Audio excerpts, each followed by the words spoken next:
चलो ठीक हो सब, जैसे बोलो ना, मुझे जैसे बोलूंगा ठीक है, उसके बाद एक ही बार सामने से माथा डुलाएगा। इस तरह से हो भी सकता है, ठीक नहीं रहना फिर भी हाँ बोलना है, आदत है। चलिए कनाडा वाला शुरुआत करते हैं, इसमें कुछ कुछ चीजें देख लेते हैं। लिखिए वाला यहाँ तक, जोर से बोलो ना, सब बोलेगा जोर से। ठीक हो सब, यस और नो? अभी क्या देखना, पहला ये तो यहां तक लिखो, इसमें एक चीज दिख रहा होगा, न्यू दिल्ली दिख रहा है, एक G20 दिख रहा है। G20 पे हाईलाइट खाली कर लो, एक G20 पे जहां जहां G20 मिलेगा वहां हाईलाइट करते जाइएगा। मैं बोलूँ या ना बोलूं, आगे किसी भी न्यूज में G20 मिलेगा हाईलाइट करते जाना, ये आप पे मानसिक दबाव डालेगा G20 के बारे में, क्योंकि G20 के बारे में मेंस में आना ही आना है, एकदम 110% है, देख लेना। तो सर इसलिए ध्यान रख लेना। चलो ये क्या है नहीं है इसके बारे में थोड़ा जान लो। कनाडा की राजधानी वैसे क्या था? ओटावा। याद है ना सब? आज रुक जाना आधा घंटा, आज होगा, आज पूरा का पूरा टेस्ट, उसके बाद निकल लेना मैपिंग का, ठीक है? नहीं तो उसके बाद जहां मर्जी जाना, तो आधा घंटा देख लेंगे आज। पहला पॉइंट, सबसे फर्स्ट, अगर इंडिया की बात करते हैं तो थोड़े दिन पहले आपने कनाडा और इंडिया के बारे में क्या सुना था कि वीजा को लेकर कुछ टकरार चल रहा है, और कनाडा गवर्नमेंट और इंडियन गवर्नमेंट में ठीक ठाक विवाद चल रहा था। सुन पा रहे हैं?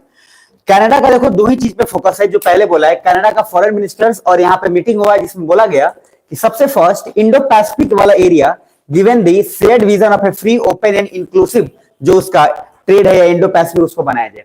तो यहाँ इंडो पैसिफिक बोल रहा है, तो इंडो मतलब क्या हो गया, इंडिया से रिलेशन है, और पैसिफिक बोल रहा है, तो जो इंडिया के आसपास का पूरा जो रीजन है इंडो पैसिफिक, अगर मान लो इसको हम ऐसे भी समझ सकते हैं, Indian ocean plus Pacific ocean, तो वर्ल्ड मैप पे अगर देखोगे तो क्या हो सकता है, इंडियन ओशन ये रहा, और ये पैसिफिक ओशन का भी तो पूरा पार्ट है, तो इंडो पैसिफिक का ये वाला हिस्सा पूरा हो सकता है, नहीं हो सकता है? हो सकता है। क्या सुन पा रहे हो?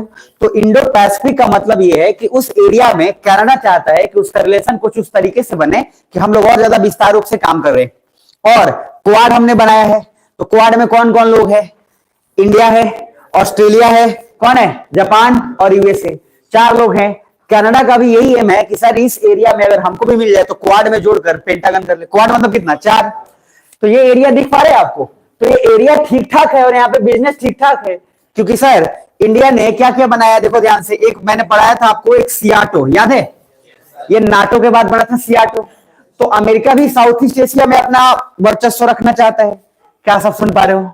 और उसके बाद और भी सारे कंट्री वर्चस्व रखना चाहते हैं, तो इंडिया ने भी बनाया क्वाड, और उसी तरीके से अमेरिका सियाटो बना ही था, एक क्वाड में भी अपना नाम हिस्सा जोड़ लिया। अब कनाडा भी चाहता है कि हमको मौका मिल जाए। सुन पा रहे? मेन पर्पस क्वाड का है, तो इसके लिए इंडियन गवर्नमेंट राजी हुई कुछ जगह पे, कुछ जगह पे ध्यान से देखिएगा क्या है। तो what are the highlights of the meeting? Meeting में क्या बातें हुई? तो सर दो ही चीज है। कैनेडियन फाइनेंस मिनिस्टर ने या उसको फॉरेन मिनिस्टर ने एक बात बोला था कि sir Canada in the Indo Pacific, in return Canada can be reliable supplier of critical minerals, a strong partner in the green transition and a major investor. Green transition मतलब बार बार बोला मैंने, ग्रीन शब्द जहां, उसका मतलब क्या समझ लेना है? रिन्यूएबल का मतलब है। और कनाडा सिंपल चाहता है कि उस एरिया में उसका जो ट्रांजिशन है, जो मूवमेंट हो रहा है, जो ट्रांसपोर्टेशन है, वो सब उस पर भी इसका मतलब हक हो एक तरह से, और भी इन्वेस्टमेंट करे। दो चीज इसमें, एक वर्ड है क्रिटिकल मिनरल्स, दिख पा रहा है? क्रिटिकल मिनरल्स क्या होता है? वो मिनरल्स जो बहुत कम मात्रा में पाया जा रहा है, या फिर है तो अभी जो है मतलब लगभग खत्म होने के कगार पे है। तो सर क्रिटिकल मिनरल्स के अंदर हम फॉसिल फ्यूल्स को भी ऐड कर सकते हैं, क्या सुन पा रहे हो? और चूंकि पूरा वर्ल्ड किधर शिफ्ट हो रहा है, पूरा वर्ल्ड शिफ्ट हो रहा है ग्रीन के तरफ, इलेक्ट्रिक व्हीकल की तरफ, तो हमारे लिए क्रिटिकल मिनरल्स में बहुत कम चीजें ऐसी हैं जो बहुत लोग कम, मतलब बहुत लिमिटेड मात्रा में, तो सब चाहते हैं कि जितना है उतना एनर्जी को इस्तेमाल करें। तो ओवरऑल अगर हम सिर्फ बोले तो इंडो पैसिफिक में जहां पे क्रिटिकल मिनरल्स लिखा हुआ हाईलाइट कर लीजिए, तो एक लाइन लिख लीजिए खाली, the meeting between India and Canada, या सर द बाइलेटरल मीटिंग लिख लीजिए, the bilateral meeting between India and Canada. तेजी में हाथ बढ़ाइएगा। The bilateral meeting between India and Canada is especially for the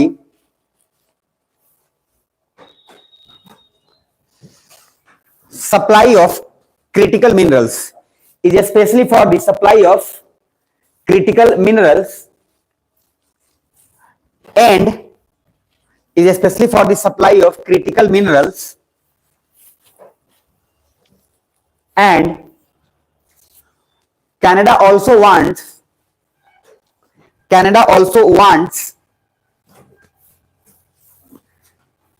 a strong partner. Canada also wants a strong partner in the green transition. A strong partner in the green transition,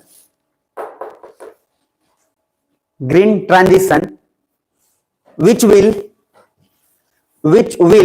lead to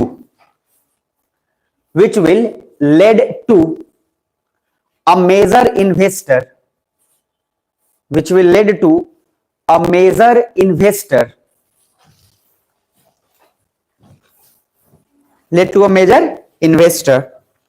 in this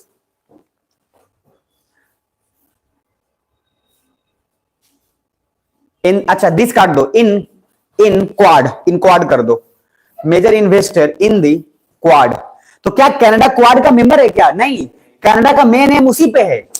देखो Indo Pacific तो बहाना है, उसको Canada को quad में आना है, उसका मेन वो है, इंडो पैसिफिक बहाना है उसके लिए। वो चाहता है कि क्वाड का मेंबर अगर हम भी बन गए तो यूएस भी वहां पे है।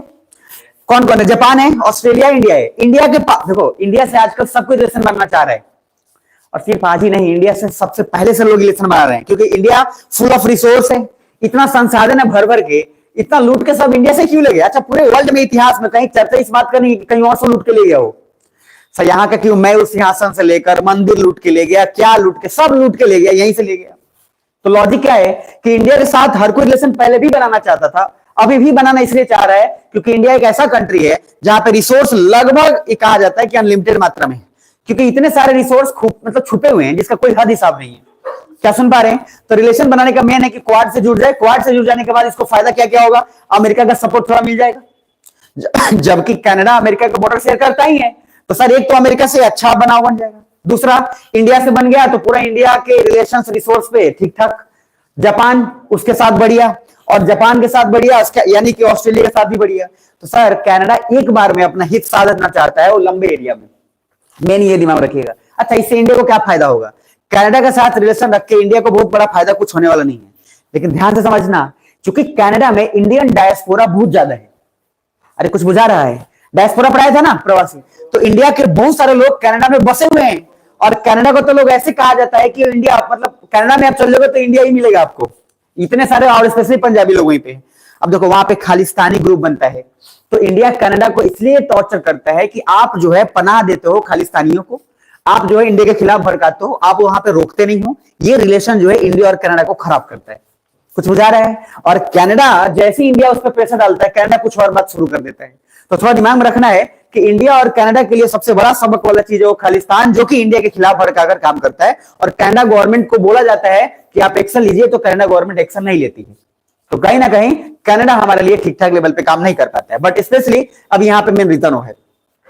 यहां तक क्लियर है? अब इसमें कुछ चीजें हैं जो विजिट है, वो सब कुछ आपको जरूरी नहीं है कि क्या है क्या नहीं है। इसमें मेन एक चीज है, ये वाला पॉइंट पढ़िए। इन 2022 न्यू दिल्ली ने ऑब्जेक्ट किया कनाडा परमिटिंग ए खालिस्तानी सेसेशनिस्ट। देख पा रहे हैं? तो कनाडा उसको भाई पाकिस्तान कितना भी चिल्लाता रहे, कितना भी कि हम आतंकवादी नहीं रखते हैं, लेकिन प्रूफ तो वहीं मिलता है, पूरा गढ़ वहीं पे है, झोपड़ी पट्टी से लेकर सारा आतंकवादी पाकिस्तान में क्यों निकलता है? क्वेश्चन मार्क तो नहीं भाई। और जब आतंकवादी निकलेगा, देखो ये आतंकवादी अगर नहीं रहता तो पाकिस्तान अभी कहां से कहां चला गया रहता। पाकिस्तान का नीयत खराब है, और जिसका नीयत खराब हो कभी आगे बढ़ेगा नहीं। तो सब दिमाग में रखिए एक बात, खालिस्तानी को सपोर्ट करने के लिए इंडिया हमेशा से बोलता रहा है, hit back with an advisory against travel in Canada that warn against hate crimes. तो सर कनाडा का पहला एक इशू है, वो है, लिख लीजिए खालिस्तानी, पर लिख लीजिए द इशू विथ कनाडा। देखिएगा, इशू विथ कनाडा, इशू किसका? इंडिया का कि पाकिस्तान का? इंडिया का। तो इंडिया को कनाडा से क्या क्या प्रॉब्लम है? तो इंडिया इशू विथ कनाडा। पहला ये लाइन लिख लीजिए, कनाडा परमिटिंग अ खालिस्तानी, कनाडा परमिटिंग अ खालिस्तानी,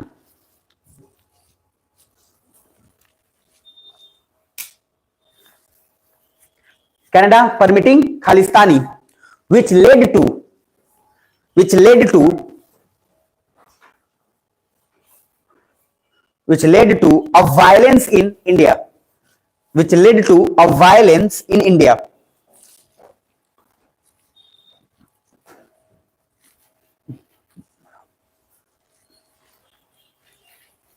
यहां तक एक लाइन बस, सिंपल, ज्यादा नहीं करना है। यहां तक देखो क्या लिखा हुआ है, issue of Khalistani activities Canada which has contributed to this, इसके कारण बहुत परेशान होता है। ठीक है जी, दूसरा पॉइंट,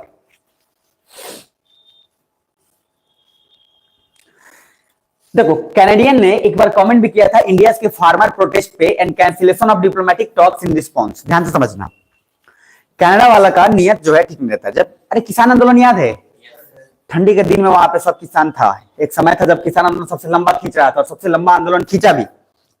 ठंडी के दिन में रोड पे रोटी बन रहा है, वो किसान लोग सर जो है स्ट्रॉन्ग किसान थे, इतना पैसा था कि रोटी का मशीन लगा दिया था। वैसा आंदोलन और कहाँ चाहिए, मस्त टेंट लगा हुआ है, रोटी गर्मा गर्म निकल रहा है, सब्जी है, उसके लिए पैसा चाहिए। और पंजाब और हरियाणा के किसान इतना अमीर है कि सब मर्सिडीज में जाकर मूली होता है, समझ में आ रहा है, फॉर्चूनर निकालेगा, पीछे निकाल रहे, पूरे का पूरा निकाला, साग और बेच बाज के निकल गया। वहां पे सर कोई वैल्यू नहीं है, आंखों का देखा आंखों। मैंने कितनी बार बोला भी है कि अगर आप दिल्ली और हरियाणा पंजाब के क्षेत्र में चल जाएंगे, फॉर्चूनर का कोई माई का कोई, वहां पे एक ही वैल्यू होता है, थोड़ा लच्छे वाले गाड़ी का। ऑडी का थोड़ा वैल्यू है बड़ा, सब बोलता है लच्छे वाली कार, तो लच्छे वाली कार का थोड़ा वैल्यू, बाकी कोई कार का वैल्यू नहीं है। पीछे से देखिएगा डिक्की में कोचा हुआ है फॉर्चूनर में, क्या मूली गाजर टमाटर धनिया निकाला, बेच के फिर उसके बाद फॉर्चूनर से चल दिया। और यहाँ फॉर्चूनर दबंग वाला है, देखते लोग लगता है कि दबंग वाला काम कर रहा है, वहां कोई वैल्यू नहीं है। कभी देखे नहीं आप, फंसा होता है। तो सर देखिएगा ध्यान से, सबसे पहला प्रॉब्लम क्या है कि एक प्रॉब्लम है, जब किसान आंदोलन चल रहा था तो कनाडा ने बड़ा बात बोला था। अच्छा कनाडा ने क्यों बात बोला था, क्योंकि खालिस्तानी को सपोर्ट करता है। खालिस्तानी वो है जो लगभग पंजाबियों को भड़काते हैं और इंडिया में वायलेंस करवाते हैं। बस अभी उसके बारे में ज्यादा डिटेल जाने की जरूरत नहीं है। और ये हम लोगों ने इसके हिट बैक कर हमने बोला था कि आज से डिप्लोमेटिक रिलेशन हमारा तुम्हारा नहीं रहेगा, क्योंकि हमारा मामला है, तुम कौन होते हो बोलने वाले। दूसरा पॉइंट, तो सर ये दिमाग में खालिस्तानी के रिलेशन के अलावा both country share suspicion of China and are seeking expand trade ties. दोनों कंट्री को इस बात का शक है, देखो इधर कनाडा को शक है कि इंडिया चाइना के साथ मिला रहता है। बेवकूफ वो जानते नहीं इस बात को, लेकिन कुछ मामले हाँ हम लोग भी मिले रहते हैं चाइना के साथ, हम लोग को पता है, क्योंकि सर मामला है। जैसे कि जब एसडीजी का बात आता है कि सस्टेनेबल डेवलपमेंट गोल काहे नहीं पूरा किया, तो चाइना इंडिया दोनों को मिल जाता है। उस समय कनाडा कहता है देखो, तो कनाडा को भी इस बात पे सस्पिशन है कि इंडिया चाइना के साथ जो है अपने हिसाब से गेम खेलता है, और इंडिया को सस्पेंस है कि सर कनाडा जो है चाइना के साथ गेम खेलता है। तो ये सस्पेंस भी एक हमारे लिए क्या बनता जा रहा है, इशू बनता जा रहा है या नहीं। तो लिखिएगा दूसरा, चाइना फैक्टर। और चाइना फैक्टर कहां नहीं मिलेगा आपको, अरे आईएन में पढ़ा नहीं था, हर जगह लात घुसाया हुआ है। कौन, चाइना वाला कि इंडिया वाला, चाइना वाला। तो China factor in India and Canada relations, यहीं पे दिमाग रखिएगा। किसी का ब्रेकअप ताजा में नहीं ना हुआ है, ध्यान रखिएगा। ये तो 2024 में जो है, अगर हुआ होगा तो बस भूल जाना, ठीक है। पढ़ाई पर ध्यान रखना। यूपी बिहार में जब ब्रेकअप होता है तो लड़का लड़की आईएएस बनता है, समझ में आ रहा है, स्पेशली लड़का यूपी बिहार में। बाकी जगह पे तो सुसाइड होता है, नस काटता है। तो थोड़ा सा एनर्जी लाओ और काम करो। मैं हर बार अभिषेक सिंह आईएएस का जिक्र करता हूं, भाई उसका भी ब्रेकअप हुआ था, उसके बाद आईएएस बन गया हो, जबरदस्त भयंकर डिप्रेशन में गया था वो, तब जाकर उसके बाद आईएएस बना। और आईएएस बनने के बाद जो है मामला देखिए कहां से कहां पहुंचा दिया। तो एनर्जी जो है जुटाइए और बेकार के मामले में मत फंसिए। जो आपको समझता हो उसी को समझिए, जो नहीं समझता हो मत समझाइए उसको। समझ में आ रहा है, बुझा रहा है कुछ, सुनिए बुझा रहा है, जो से बोल रहा, हाँ बुझाना है, ध्यान रखिएगा। नहीं तो सर 2024 में जैसे चिल्लाते रहेंगे उधर से फोन पे, हाँ कैसी है। अब ये जो है ना पूरा मामला बेकार हो जाएगा। मेरा एनर्जी तो लेके जाओगे ही, अपना एनर्जी पे बर्बाद करोगे। बाकी आपकी मर्जी है, आपके दो। तो जो कोई अच्छा प्यार करता है उसका हाथ छोड़ो मत, और जो कोई खाली टाइम पास कर रहा है उसको तोड़ दो, एकदम मार के तोड़ दो। समझ में आ रहा है, लड़की पे हाथ नहीं उठाना है, खुद निकल जाना है, ध्यान रखना। अच्छा कहा, अच्छा लड़के हो तो, नहीं तो बस अगर छिछोरे किस्म के हो। और गांव में लोग बोलते हैं, एक क्या बोलते हैं, अल्लाह टोल चलो। अब झूठ नहीं बोल रहे हैं, सही बोल रहे हैं। ये अब ध्यान से समझना, टॉर्च एक बार जला लो, टॉर्च जला लो, क्योंकि आज कर लेंगे। तो मतलब रिलेशन में जो भी चीज है, मैं इसलिए बता देता हूं बार बार कि कुछ लोग आपको जानबूझकर ना आपका यूज करते हैं, आपको पता ही नहीं है, और आपको ये दर्शाते रहेंगे बार बार, जानते हैं क्या, कि तेरे कारण ना सारा कुछ मेरा जो है गड़बड़ हो रहा है, और मैं तेरे लिए सब कुछ हूं। लेकिन वो एक्चुअली वही आपका इस्तेमाल कर रहे हैं, और आपको ना हर बार लगता भी है लेकिन आप बोल नहीं पाते हैं। ऐसे रिलेशन में फंस के मत रहिएगा, ज्यादातर रिलेशन ऐसे ही चल रहा होता है। वो कभी कुछ नहीं बताएगा, आप बहुत लोग को अपने घर पे भी बुला देंगे, मतलब बहुत लोग को आप बोलेंगे घर पे आ जाओ, हर परिवार से मिलवा देंगे, उसके बावजूद भी कुछ हरामखोर ऐसे होते हैं जो आप पे ट्रस्ट नहीं करेंगे। ऐसे लोग से दूर रहिएगा, जो किसी का नहीं हुआ, जिसके लाइफ में, ध्यान से समझना, एक भी ऐसा दोस्त नहीं है जो पूरे अभी तक उसके साथ नहीं रहा हो, तो आपके साथ इस बात का कोई गारंटी नहीं है कि वो आपके साथ रहेगा। ये ध्यान रख लीजिएगा। जो पिछले 20 साल से किसी के साथ नहीं हो पाया, वो आपके साथ कभी नहीं हो पाएगा। इसलिए ऐसे इंसान को जरूर ढूंढो जो अपने माँ बाप का एटलीस्ट इज्जत किया हो, प्यार करता हो, अगर आइडिया लगाना है तो। और दूसरा, उसके लाइफ में एक ऐसा आदमी होना चाहिए जिसके लिए वो मरता जीता हो, वो चाहे दोस्त हो, भाई हो, बहन हो, कोई भी हो, एक होना चाहिए। और कुछ हरामखोर को कुछ भी दे दोगे ना, उनके लाइफ में आज तक ऐसा कोई एक आदमी नहीं है जिसके लिए कुछ किया होगा। ऐसे लोग से दूर रहना, क्योंकि इस बात का पूरा गारंटी है कि आपके लिए कुछ नहीं करेगा। कुछ बुझा रहा है? मैं आपको इसलिए बोल रहा हूं क्योंकि मेरे पास ऐसे बहुत सारे इश्यूज आते हैं। यकीन मानो, मैंने बहुत बार बोला है, ऐसा लड़की सोचो जिसका मैंने जिक्र भी किया कि सर पूरा का पूरा इंटरव्यू में मतलब 2 नंबर से 3 नंबर से रह जा रहे हैं, वैसी वैसी लड़कियां डिप्रेशन में चली गई। वैसे लड़के जो 3 अटेम्प्ट दे चुके हैं, 1-1 नंबर दोनों, उनका भी छूट रहा है, मार्कशीट वगैरह सारा मैंने जिक्र भी किया था। इसलिए प्रभु, वैसे लोग जिनके लाइफ में एक भी ऐसा आदमी नहीं जिसके लिए कुछ कर सकता है, वैसे सब दूर भाग जाओ, क्योंकि वो आपका कभी नहीं हो पाएगा। समझ में आ रहा है? और ऐसे लोग बहुत भटक रहे हैं। समझ में आ रहा है? आप उनके लिए सब कुछ करिएगा, कुछ नहीं, इंतजार करते रहिए, कुछ नहीं हो, आपको बस लात मार के निकल जाएगा। हाँ, आईएएस बनिए, चुपचाप रहिए, आए चाहे नहीं आए, एक समय के बाद आपको एहसास हो जाएगा ठीक है हुआ, तो थोड़ा ध्यान रखिएगा। तो नेक्स्ट पॉइंट मैंने बोला कनाडा इंडिया का क्या है, उसमें फैक्टर इशू, एक तो चाइना फैक्टर हो गया, पहला खालिस्तानी का इशू हो गया, सुन पा रहे हैं। और थर्ड पॉइंट इसमें एक और लिख लीजिए, बाकी उसके बाद आगे चलेंगे। लिखिएगा थर्ड पॉइंट। देखो, कनाडा ने कभी ना, मतलब देखो ध्यान समझना, इंडियन डायस्पोरा को बहुत बीच में प्रताड़ित किया था। इंडिया के वहां के लोग बहुत सारे जो है परेशान हुए थे। इस वजह से इंडिया ने कनाडा को जो है बहुत बढ़िया से सबक सिखाया। तो लिखिएगा द इंडियन स्टूडेंट्स, लिखिएगा तेजी में, Indian students were the Indian students were tortured, torture लिख लीजिएगा, TORCHER, टॉर्च लिख के ER उसमें ED लगा दीजिए। The Indian students were tortured which led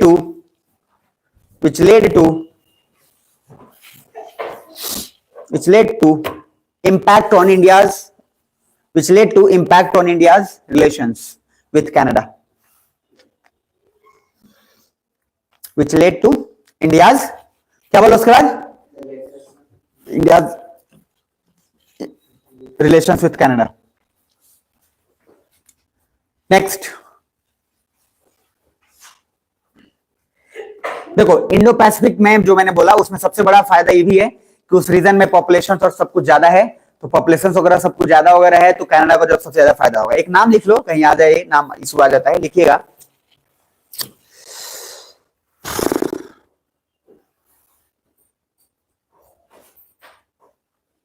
लिखिएगा more than 400 companies, more than 400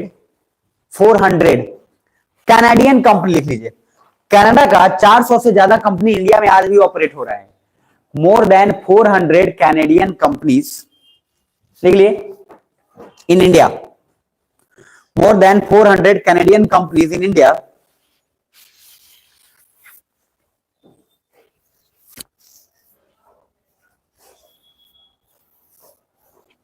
and Indian company in Canada and Indian company in Canada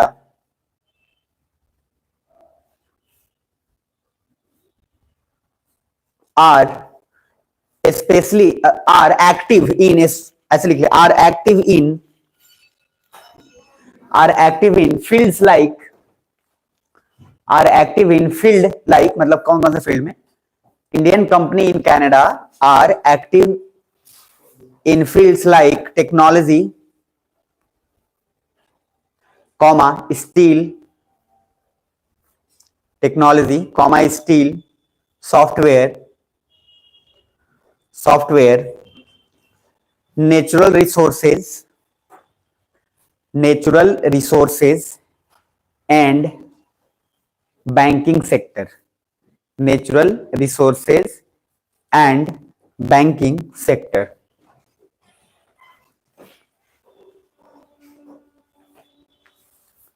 मैंने आप लोगों को एक शब्द बताया था, याद होगा तो, कॉन्सुलेट्स बताया था ना। तो एक होता है एम्बेसी, तो एम्बेसी तो सुने होंगे। तो हर देश का एक अपना जो दूतावास दूसरे देश में होता है, और एम्बेसी का नियम क्या है कि हर देश के राजधानी में ही होगा। तो अमेरिका का एम्बेसी इंडिया में होगा तो कहां होगा, न्यू दिल्ली में होगा। तो अगर हम बोले कि इंडिया का एम्बेसी कनाडा में होगा तो कहां होगा, ओटावा में होगा। मतलब हर देश की राजधानी में नियम ही है कि एम्बेसी हमेशा उस देश की राजधानी में होगी। क्लियर है। और कॉन्सुलेट्स मैंने बोला था एम्बेसी का छोटा ब्रांच। कुछ बुझा रहा है। तो इंडिया का कॉन्सुलेट्स कनाडा में भी है। इंडिया का कॉन्सुलेट्स कहां है, कनाडा में। और कनाडा को ये बात जो है पछता नहीं है जल्दी कि कॉन्सुलेट्स क्या बना रहे हैं। लेकिन इंडिया कॉन्सुलेट्स मैंने बोला जैसे अफगानिस्तान में बनाया था, याद है ना। अरे बताया तो था, अफगानिस्तान में 4 जगह, हेरात, कंधार, याद नहीं, जलालाबाद। तो लॉजिक ये है कि जहां जहां पे भी कॉन्सुलेट्स बनेगा, इसका मतलब समझ लेना वो देश जरूर उस दूसरे देश के लिए सेंसिटिव मुद्दा और इशू क्रिएट कर सकता है, ध्यान में रख लेना। कुछ बुझा रहे। हमने अफगानिस्तान में क्रिएट किया बिकॉज मदद करने के लिए किया, लेकिन हमको डर था कि पाकिस्तान गेम खेलेगा। कनाडा में हमने क्यों कॉन्सुलेट्स क्रिएट किया, क्योंकि हमको डर है कि खालिस्तानी वहां पे कुछ ना कुछ इशू गेम खेलता है। क्या समझ में आ रहा है। तो सर एक पॉइंट लीजिए, consulates are also present in Canada. Indian consulates लिखना, इंडियन कॉन्सुलेट्स, कॉन्सुलेट्स का स्पेलिंग लिख लोगे ना, CONSULATES। Indian consulates present in Canada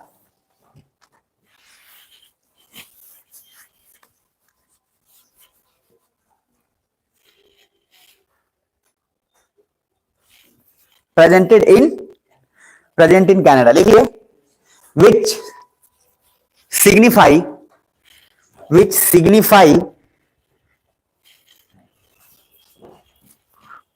the sensitive issues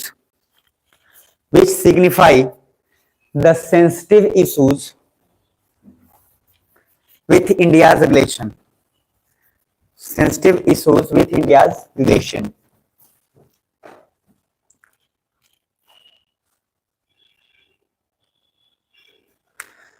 देखो इंडिया के साथ ना ठीक ठाक कनाडा का है।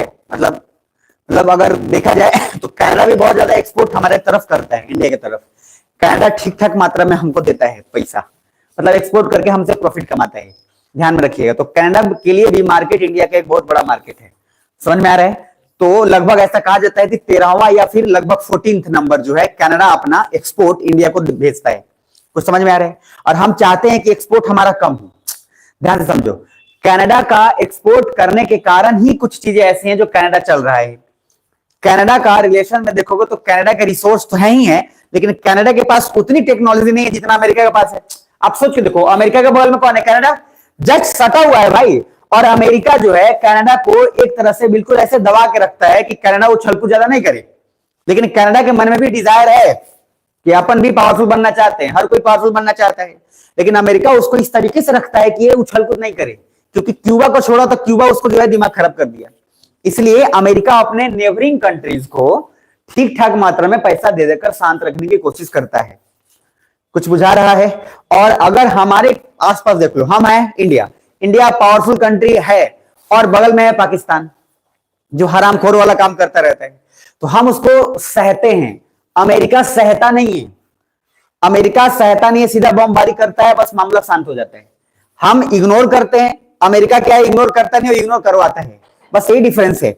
इस वजह से वहां के कुछ कंट्रीज जो हैं उसको फायदा उठाने के लिए चाइना वगैरह कोशिश करता रहता है। लेकिन ध्यान से समझिएगा इतना बात कि कनाडा कहीं ना कहीं यूएसए के आड़ में अपना बिजनेस करना चाहता है ताकि इंडिया के साथ रिलेशन ठीक ठाक रखे। लेकिन खालिस्तानी मुद्दे और ये जो कुछ इश्यूज ऐसे हैं, इंडियन स्टूडेंट्स को टॉर्चर करना, जो हमको लगता है कनाडा पे भरोसा करना ठीक नहीं है। पहले क्लियर है यहां तक। तो ओवरऑल ये जो मेन न्यूज में है उसके पीछे मात्र एक कारण है, क्रिटिकल मिनरल्स के रिलेशन के लिए। और कनाडा चाहता है कि इंडिया का एरिया पूरा हम जो लगभग कैप्चर करें, इंडो पैसिफिक वाला, ताकि हमारा बिजनेस और इन्वेस्टमेंट और बढ़ता रहे। ये उसका मेन रीजन है। लेकिन उसके पीछे एक आड़ में एक और रीजन है, वो है क्वाड से जुड़ना। और क्वाड से भले जुड़े नहीं जुड़े, कम से कम उसके संपर्क में जरूर रहना कि काम आसान हो जाए। आप लोगों को पढ़ाया था मैंने, याद है जब आइए पढ़ा रहा था तो बोला था कि क्वाड में बांग्लादेश को भी बुलाया गया था, लेकिन बांग्लादेश जुड़ा नहीं। लेकिन अमेरिका ने दबाव डाला था कि आके सुन कि क्या हो रहा है। तो सर अमेरिका जानबूझ के दबाव डलवाया कि आकर सुनो क्या हो रहा है, ताकि चाइना का जो है सस्पेंस क्रिएट कर दे। क्या समझ में आ रहा है। तो कुछ वैसा ही कनाडा भी करना चाहता है इसके अंदर, लेकिन फिर भी यूएसए जो है नहीं चाहता है कि कनाडा जुड़े, क्योंकि कनाडा अगर जैसे जुड़ेगा क्वाड में तो यूएसए के लिए थोड़ा सा बेकार काम हो जाएगा। जैसे कि ये कभी नेबरिंग कंट्रीज में नहीं होता है, आप कोई जॉब कर रहे हैं, आपको कोई नेबरिंग बोला, कोई नेबर बोला, पड़ोसी या कोई रिश्तेदार कि हमको वहां पे नौकरी लगवा दो, तो बहुत कम लोग जो वहां लगवाएंगे उसको। कुछ बुझा रहे हैं। उनको पता रहता है कि हमारा पड़ोसी है या हमारा रिश्तेदार है, तो जल्दी नहीं लगवाएंगे, वो कहीं और लगवा देंगे। लेकिन वो जहां है वहां पर लगवाने की कोशिश नहीं करेंगे। जैसे बहुत बच्चे ये भी करते हैं, जहां खुद पढ़ रहे हैं वहां पे दूसरे को पढ़ने नहीं भेजेंगे, लेकिन जहीं और है वहां पे भेजेंगे। समझ में आ रहा है? इस तरीके का होता है। जैसे टीचर का बेटा है, वो अपने स्कूल में जल्दी उसको पढ़वाएंगे नहीं, क्योंकि उनको पता है कि वो पढ़ा रहे हैं और वो कैसा पढ़ाते हैं उनको पता है। तो इस वजह से वो अपने बेटे को वहां नहीं पढ़ाते या बेटी को वहां नहीं पढ़ाते, कहीं और पढ़ाते हैं। अरे कुछ बुझा रहे हैं, जोर से बोले ना, समझना है। जो सच है उसको एक्सेप्ट करिए, आगे बढ़ते रहिए, जीवन का आनंद क्या कर सकते हैं। तो इसीलिए कनाडा का मेन जो है रिलेशन यही है। कनाडा चाहता है कि, मतलब यूएसए नहीं चाहता है, लेकिन कनाडा जोर दबा रहा है कि आकर हम उसमें रिलेशन ले। नेक्स्ट पॉइंट, कनाडा के बाद सबसे इंपॉर्टेंट एक नाम है, राज सैनी। लिखवा दूंगी, छोड़ देता हूं, उसको बाद में करवा लूंगा। एक कमिटी उनके नाम पे बना था। चलिए अब लिखिएगा नेक्स्ट हेडिंग, फलेरिया। फलेरिया याद रहेगा? बोलो ना, फलेरिया के स्पेलिंग लिखो तो सब।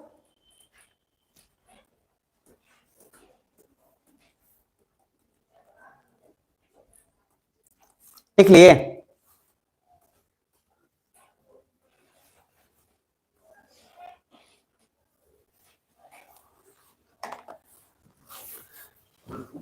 सब ठीक ना? ठीक रखना है। कौन कौन लिख लिया फलेरिया के स्पेलिंग? लिख लिया? गुड। पीडीएफ में से भी देख के लिख लिए होंगे, कोई टेंशन ही नहीं है। देखो फिर से बोला, सही बोला ना? देखो, तो फलेरिया वाला काम जो है लिख लिए। चलो ठीक टाइम पे लाइन आ गया, मैं सोचा था क्लास बंद कर दूं, लेकिन लाइन आ गया तो अच्छी बात है, अब हम कर लेंगे काम। ठीक है, तो फलेरिया लिखे होंगे, तो फलेरिया न्यूज में उसके पीछे कारण है एक, हाथी पांव जो बोलते हैं। स्पेलिंग क्या है? FILIARIA। लिख लिए? या FILIRIA? कितने लोग लिखे हैं? मैं 3 स्पेलिंग लिख रहा हूं, तीनों में से देखते हैं कौन कौन लिखा है, मिला लेना अपना। और सबको कसम है नए साल की, झूठ कोई नहीं बोलेगा, ध्यान रखना। इसको देख लेता हूं पहले। मंगोलिया वाला आज पढ़ा देना है मुझे। मंगोलिया वाला टेस्ट बार बार मिलता नहीं है, जब मैं कितना दिन से ढूंढ रहा हूं मिलता नहीं है, और वहां जाने के बाद टेंशन होने लगता है कि पढ़ाया नहीं अभी तक। चलो अब तो स्पेलिंग दिख ही जाएगा आपको, देख लो, मिल रहा है स्पेलिंग। तो जिनका ऐसा है, काटना मत, कोई काट के सही कर लेना भैया। फलेरियासिस, ठीक है। एक समय में बड़ा गजब का बीमारी था ये। अब तो ये बीमारी मतलब सब लोग को पता है, एलिफेंटियासिस, हाथी पांव, सब जानते हैं, लेकिन एक समय में बहुत डेंजर बीमारी हुआ करता था। समझ में आ रहा है? और उस समय लोग ना, मतलब अभी भी कुछ लोगों को है, तो बहुत उस समय इलाज कठिन था। इसका एक चीज बस खाली लिख लीजिए, बाकी कुछ मत लिखिएगा। लिखिए ministry of health and family welfare. ये बहुत बार पूछता है डिपार्टमेंट, बहुत बार। मिनिस्ट्री ऑफ फैमिली एंड क्या? Ministry of health and family welfare. Torch बंद कर लीजिए सभी लोग, thank you. Ministry of family and welfare, हाँ मतलब ministry of health and family welfare लिख लो। फैमिली प्लानिंग नहीं है इसमें कहीं, फैमिली प्लानिंग मत लीजिए। ठीक है, तो ministry of health and family welfare लिखिए। हैज लॉन्च्ड MDA, इसका फुल फॉर्म रख लीजिएगा, mass drug administration. Mass drug administration. Antibiotic दवाई ज्यादा नहीं खाइएगा प्रभु, पहले बोल देते हैं, बुझा रहा है, पर इसको बर्दाश्त करने रखिए। ये मुखिया जी गाना एक आया था ना बीच में, आया मुखिया जी बर्दाश्त वाला गोली, कुछ आया था गाना भोजपुरी में बहुत पहले। तो सर एक ही दिमाग में रखना है, दाल भात पावर 24 आवर, इसको खाइए, सब ठीक रहेगा। बाकी कोई और जो है, कोई और हिसाब किताब बराबर नहीं है, ये रखिए, क्योंकि कमजोरी हो जाएगा आपको पिज्जा खाते खाते। चलिए एक फुल फॉर्म बस MDA याद रखिएगा, और इसमें याद रखिएगा कि ये जो भी चीज है कहां जा रहा है, ministry of health and family welfare में। देखो एक जगह पे आएगा मिनिस्ट्री ऑफ फैमिली प्लानिंग, वो अलग आएगा, और यहां पे आएगा ये ministry of health and family welfare. जो भी बीमारी कुछ भी आए, दिमाग में रख लेना है कि ministry of health and family welfare ही करेगा। मैं फिर से बोल दे रहा हूं, 2023 का प्रीलिम्स सबका दिमाग चकरा दिया था, डिपार्टमेंट कोई दिमाग ही नहीं रखता था। 12 क्वेश्चन डिपार्टमेंट से था, हिला के फेंक दिया सबको, और वहां पे कंफ्यूजन बार बार होता है, क्योंकि सर अलग अलग थोड़ा सा रहता है, मतलब इतना क्लोज रहता है डिपार्टमेंट की पता नहीं चलता। अब देखो एक है मिनिस्ट्री ऑफ इंडस्ट्री, उद्योग मंत्रालय मान लो, एक है मिनिस्ट्री ऑफ हेवी इंडस्ट्रीज, समझ में आ रहा है? अब एक है मिनिस्ट्री ऑफ लाइट इंडस्ट्रीज, हल्का वाला। अब यहां उद्योग में भी लघु उद्योग, फिर भारी, और ये वहां पे दिमाग खराब होता है। तो ट्रक व्रक जो भी आएगा वो सब हेवी इंडस्ट्रीज के अंदर मतलब आता है, हेवी व्हीकल्स के अंदर, उस तरीके थोड़े में रखिएगा। तो बस ये याद रखिएगा, कुछ इसमें बताया गया था कि फिलेरियासिस को 2027 तक खत्म कर देना है, ये इसका मेन इंपॉर्टेंट है। लिखिएगा, India aims to end filaria by 2027। तो हम लोग क्लोज आ चुके हैं, तो जिसको जिसको भी फलेरिया हुआ बोल देना, गुड न्यूज आने वाला 2027 तक पूरा खत्म हो जाएगा जड़ से। समझ में आ रहा है? तो India aims to eliminate filaria by 2027, और टारगेट दिया गया था हमको 2030 तक, लेकिन हम 2027 में खत्म कर लेंगे। इंडिया है, हल्का मत लेना। तो हम 2027 तक खत्म कर लेंगे, यानी कि जो टारगेट मुझे मिला था कि फलेरिया को 2030 तक खत्म करना, उससे 3 साल पहले हम लोग टारगेट को अचीव कर लेंगे। क्लियर है यहां तक? तो ये एक दिमाग में रखिएगा। कहां कहां ज्यादा है, तो इसका एक ही तरीका है, जहां गंदगी ज्यादा वहां फलेरिया के चांस ज्यादा है, क्या कि मच्छर के काटने से पहले होता है। समझ में आ रहा है? अब आप देख लीजिए, आपके घर के आगे मान लीजिएगा, छोड़ो क्या ही बोले, लंबा खींच जाएगा। समझ में आ रहा है? बहुत लोग घर के देखते हैं नाली जा रहा है, जितना कूड़ा कचरा होगा, ना दूध सब द्वारे पे होगा। द्वार पे, रोड पे, द्वार पे नहीं, द्वार पे रहता तो ठीक है रहता, रोड पे नहीं रहता है जी। द्वार साफ रहना चाहिए, लेकिन नाद कम वक्त रोड पे रहना चाहिए। जादव जी का इलाका है, नाद कहां रहेगा? रोड पे रहेगा। समझ आ रहा है? कोई बोल के दिखाए, मतलब और भी लोग लॉजिक ये कहने का है कि बिहार में गंदगी है तो बिहार में फलेरिया होगा कि नहीं होगा? होगा भाई, है, एक्सेप्ट कर लो, मातृभूमि की कसम, एक्सेप्ट कर लो। बिहार के बाद द नेक्स्ट पार्ट इज क्या है? महाराष्ट्र। देखो, वो एरिया जहां पे स्क्वायर पर किलोमीटर कम है, लोगों का संख्या ज्यादा है, क्या वहां पे बीमारी होने के चांस ज्यादा है कि नहीं? अब जिस गांव में आप सोचो ना, गांव में इतना फैली रहता है कि गांव में आपको बीमारी जो है ना बहुत रेयरेस्ट मिलेगा। रेयरेस्ट जब होगा तो ऐसा होगा तो उसका इलाज नहीं होगा, लेकिन गांव में बीमारी आपको रेयरेस्ट क्यों मिलता है? क्योंकि सुकून है। शहर में देखो, एक एक फ्लैट में 20 साल से रह रहा है, एक बार निकला तो सर गेट आ गया, अंदर घुसा तो रूम खत्म हो गया। मतलब आप समझ में आ रहे? तो सर इतना छोटा है कि लॉजिक है कि कैसे उसमें आप एडजस्ट करें। गांव में क्या फैली है, एकदम फैली। गांव में किसी को नहीं देखते हैं कि सर उसमें ठेठ भाषा में गांव में लोटा लेके झाड़ा फिरने जाएगा दूर, इतना दूर। आप समझ में आ रहे? शहर में आप सही नहीं है, कहां जाएगा? जगह नहीं है। बॉम्बे के अंदर एक बात कहा जाता है कि बॉम्बे के अंदर सबसे ज्यादा बीमारी, देखो सबसे ज्यादा पैसा यहीं पे आता है, लेकिन सबसे ज्यादा बीमारी यहीं होता है। एशिया का सबसे बड़ा स्लम एरिया धारावी बॉम्बे के अंदर है, और वहां पे हालत आप सोचो कि क्या है। सोचो अगर 10,000 लोगों पे सिर्फ एक टॉयलेट हो, क्या हिसाब किताब होता होगा, और कैसे लोग रहते हैं। तो आप आइडिया लगा लीजिए कितना डिफिकल्ट है। तो सर कौन करने होगा, लिख लीजिएगा मेजर। कब तक खत्म हो जाएगा? 2027 तक। टारगेट से 3 साल ज्यादा कि कम? कम। और कौन करने, लिख लो, filariasis Bihar, Chhattisgarh, Jharkhand, Maharashtra, Uttar Pradesh, west Bengal, Karnataka, Orissa, Madhya Pradesh and Andhra Pradesh. तो ये सारा एरिया लगभग ठीक ठाक, उतना साफ सुथरा नहीं है। साफ सुथरा एरिया क्या क्या हो सकता है? तो साफ सुथरा अगर एरिया देखना है सर ईमानदारी से, तो कोई कोई कोई राज्य दिमाग में आता है आपके? हाँ देखो, मत अच्छा एक बात याद रखना, जैसे हम बिहार बोल रहे हैं, इसका मतलब नहीं कि पूरा बिहार में फैला हुआ है।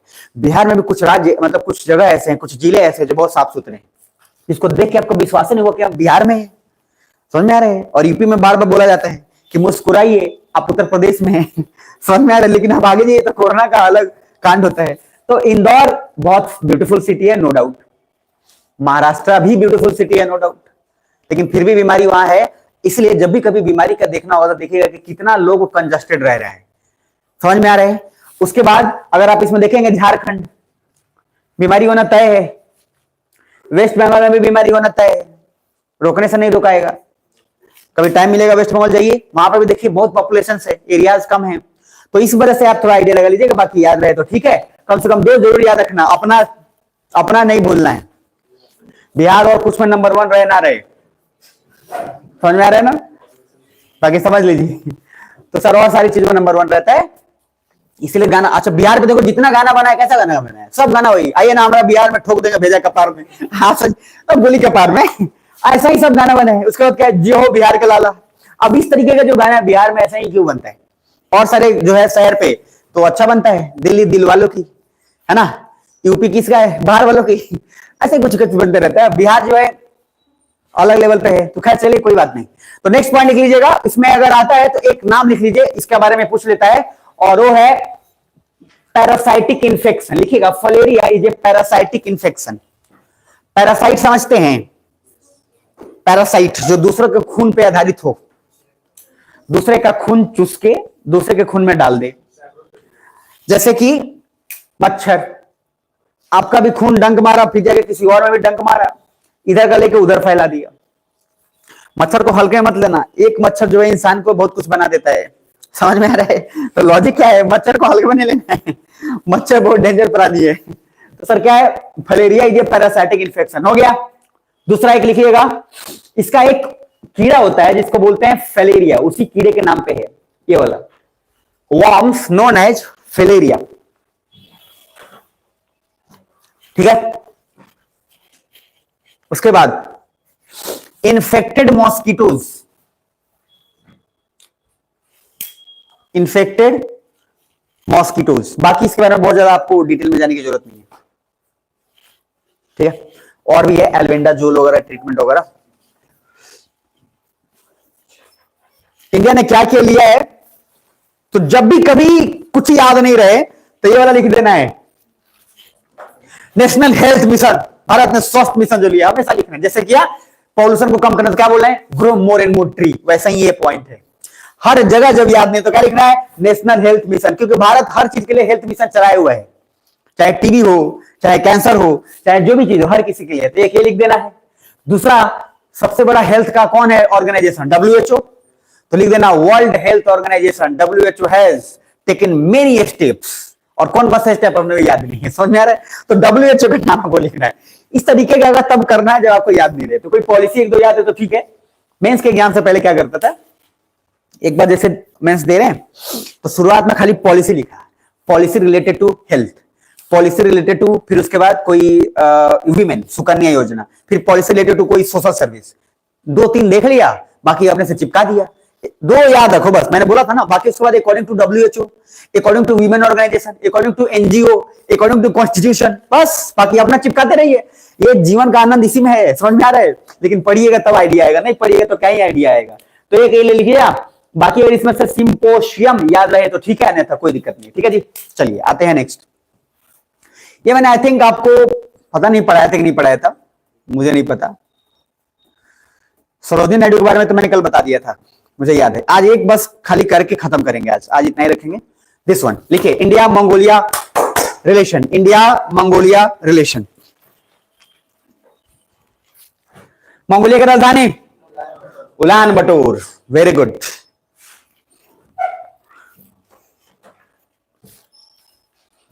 उलान बटोर।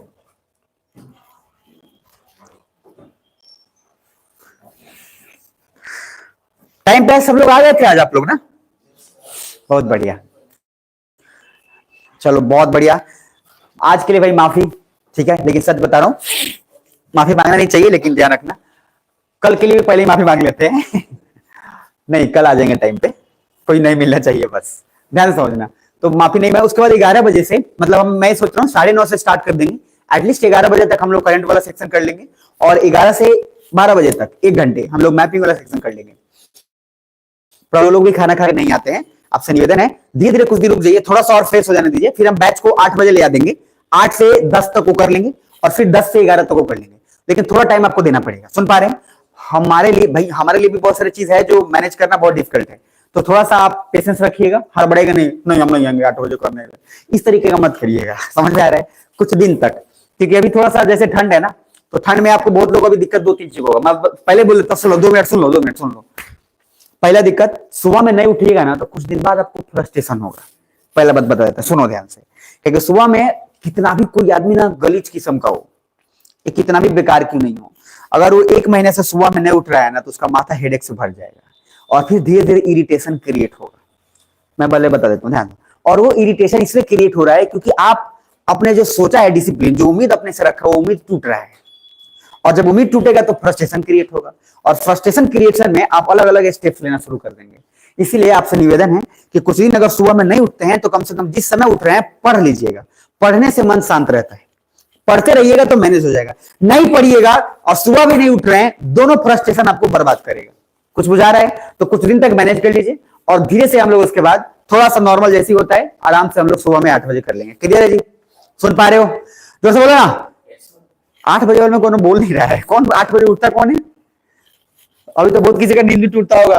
अलार्म नहीं लगा देता है सब, अलार्म लगा देगा 8 बजे का, उसके बाद सर 7:30 में नींद खुला, देखता है फिर टाइम देखता है, अच्छा अभी अच्छा अभी सो सकते हैं 10 मिनट और, फिर उसके बाद अलार्म उठा, फिर 7:45 में नींद खुला, फिर देखा अच्छा अभी भी 15 मिनट है, फिर उसके बाद फिर देखा 7:55, तभी कारण अभी भी 5 मिनट है, ऐसा होता होगा।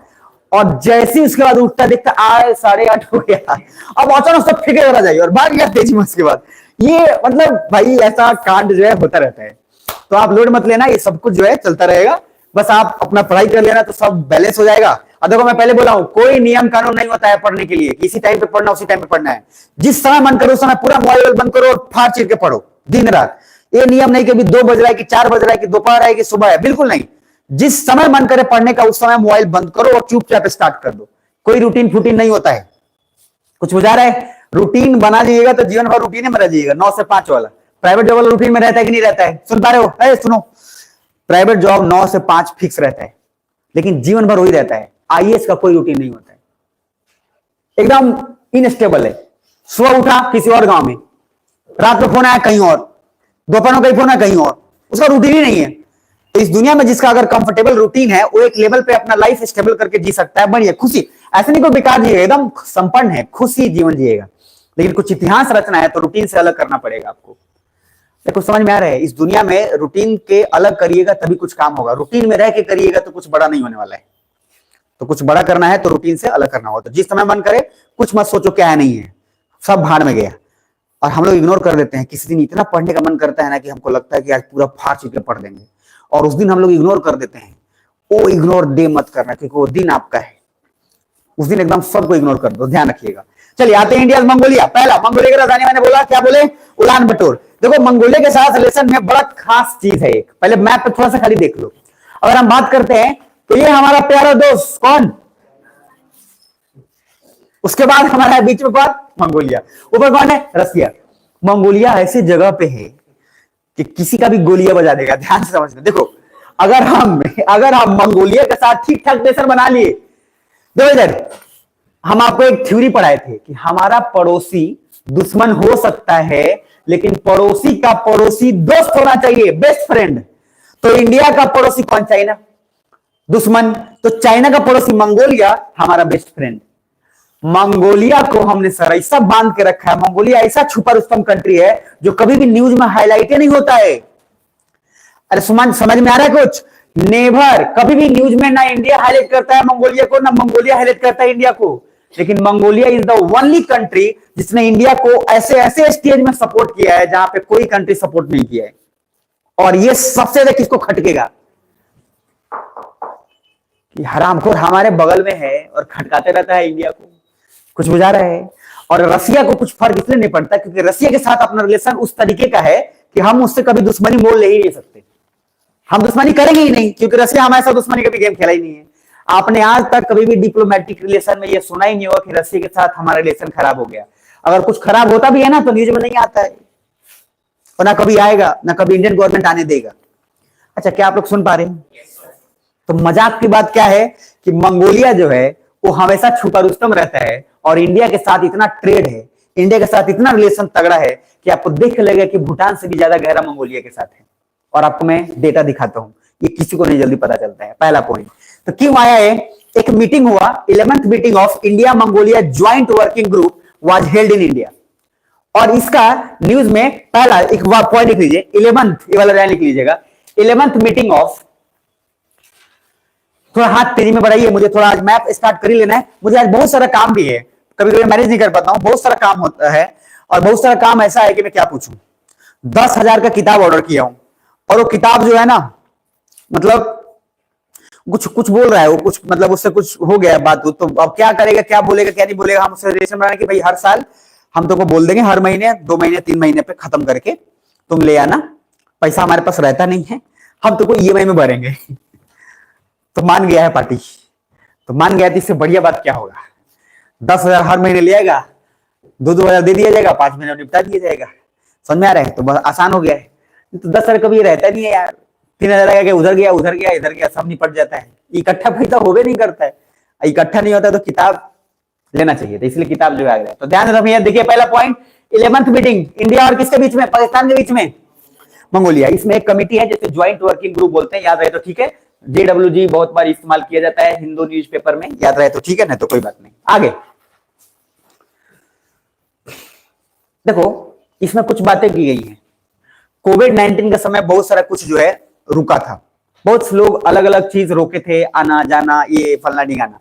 तो इंडिया मंगोलिया के रिलेशन आपको मैं प्यार से दिखाना चाहता हूं क्या क्या है जरा उसका ही। मंगोलिया का इतिहास कुछ वैसा है ना कि मंगोलिया का लुटेरा बोला जाता है। चंगेज खां, अरे बोल रहे हैं चंगेज खां आया लूट के गया, तो मंगोलिया का जितना भी आया लूट के गया। लेकिन मैंने बोला मंगोलिया एकमात्र ऐसा कंट्री है, लुटेरा तो था ही, लुटेरा तो था ही, लेकिन इंटरेस्टिंग बात है मंगोलिया अब जितना साधारण और जितना अच्छी तरीके से रिलेशन मेंटेन किया उतना अच्छे से कोई मेंटेन नहीं किया।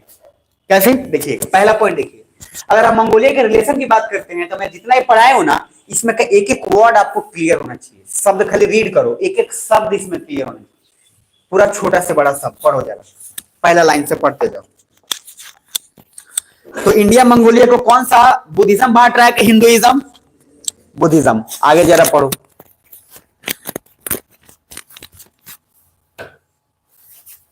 मंगोलिया इंडिया को अपना तीसरा पड़ोसी मानता है, थर्ड पड़ोसी। तो आप बोलेंगे कि पहला चाइना को मानता है, नहीं नहीं, देखो पहला US, Japan, Germany and then कौन? इंडिया। पहला पॉइंट। अब जरा पढ़ के देखो, दिमाग हिल जाएगा आपका कि मंगोलिया कहां था रे, जबकि ये न्यूज में रहता ही नहीं है मंगोलिया। आगे देखो पॉइंट, डिप्लोमेटिक रिलेशनशिप जरा देखना।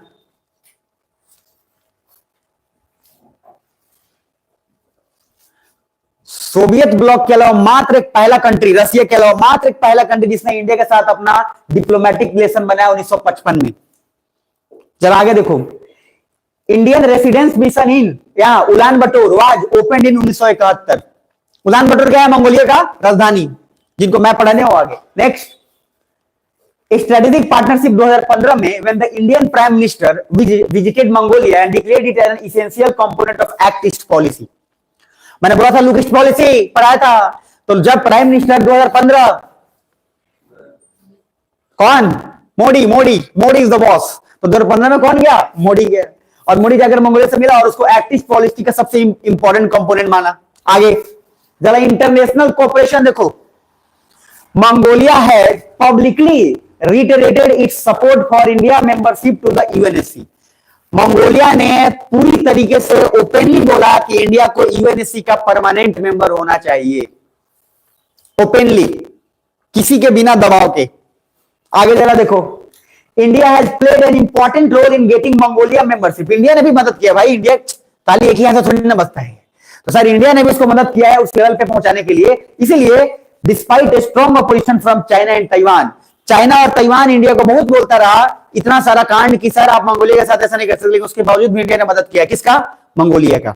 अब अगर देखिए नीचे, in India also champion the inclusion of Mongolia the non aligned movement. याद करो नॉन अलाइंड नाम, जवाहरलाल नेहरू ने आजादी के समय बोला था कि हम एक आंदोलन चलाया जिस आंदोलन में ना हम रशिया से जुड़ेंगे ना ही हम यूएसए से जुड़ेंगे, हम खुद के अपनी पहचान बनाएंगे, और उस आंदोलन को हम बोले थे नॉन अलाइंड मूवमेंट। मंगोलिया भी उस नॉन अलाइंड मूवमेंट का रिलेशन और हिस्सा था और उसने बात माना था।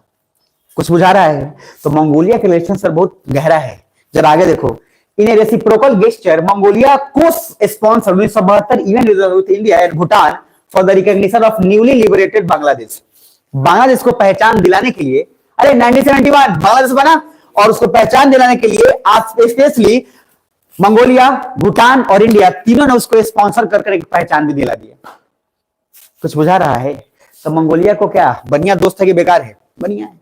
और मंगोलिया कभी न्यूज में रहता नहीं, और मंगोलिया इसलिए हमारे लिए सबसे छुपा रुस्तम काम करता है, इसलिए गाना निकलता है तो निकला छुपा रुस्तम। आगे देखिए, उसके बाद इकोनॉमिक कोऑपरेशन देखो, तब भी दिमाग हिल जाएगा। इतना सारा इकोनॉमिक कोऑपरेशन और पता नहीं क्यों यार न्यूज में नहीं रहता है, समझ ही नहीं आता क्या है क्या नहीं है। वाकई में गवर्नमेंट क्या कर रही है नहीं कर रही, कुछ मतलब मिलता ही नहीं है जल्दी। अब जरा देखो, 2022 के अंदर इंडिया ने एक ऑयल रिफाइनरी बनाया जिसका कॉस्ट $1 बिलियन से भी ज्यादा था, with a capacity of 1.5 metric ton, was open for a Sainshand in southern दागोबी province of Mongolia. This refinery will take care of 75% of Mongolia oil refining needs. तो Mongolia में oil refinery के लिए इतना खर्च किया गया पैसा कि लगभग मंगोलिया का 75% तेल का पूरा सुविधा जो है हो जाएगा और पूरा 75% मामला निपट गया। कुछ बुझा रहा है क्या? सुन रहे हो? नीचे India Mongolia bilateral trade was this million in 2020 down from US dollar इतना इन 2019। हालांकि कल्चरल कोऑपरेशन में आपको याद रहना चाहिए बहुत सारा कि सर एक तो बुद्धिज्म है। डिफेंस कोऑपरेशन में हम ज्वाइंट डिफेंस एक्सरसाइज करते हैं जिसका नाम है नोमैडिक एलिफेंट। ये लिख लो, ये आ सकता है, लिखो joint defence exercise with Mongolia, युद्ध अभ्यास जिसका नाम है नोमैडिक एलिफेंट।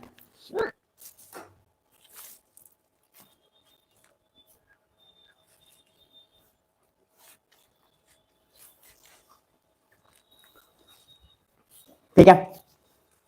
बिस्केक किसका राजधानी है?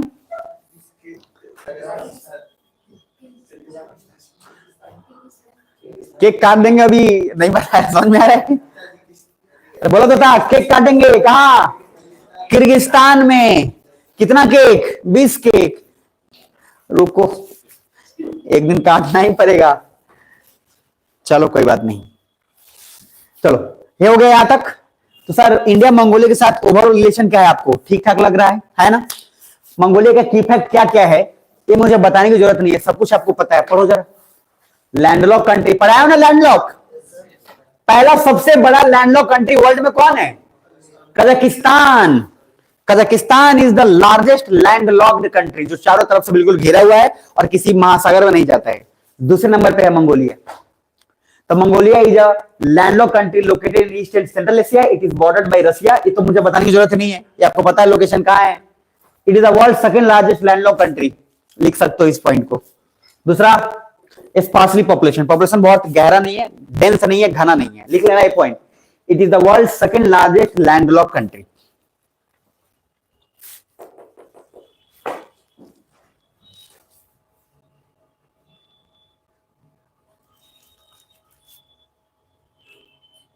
ठीक है। बाकी ये सब कुछ जो है, एक गोबी डेजर्ट पढ़ाया हो ना आप लोग को, ऐसा बाकी ए टू जेड इसका पूरा पता है, मैं नहीं बताऊंगा बाबू।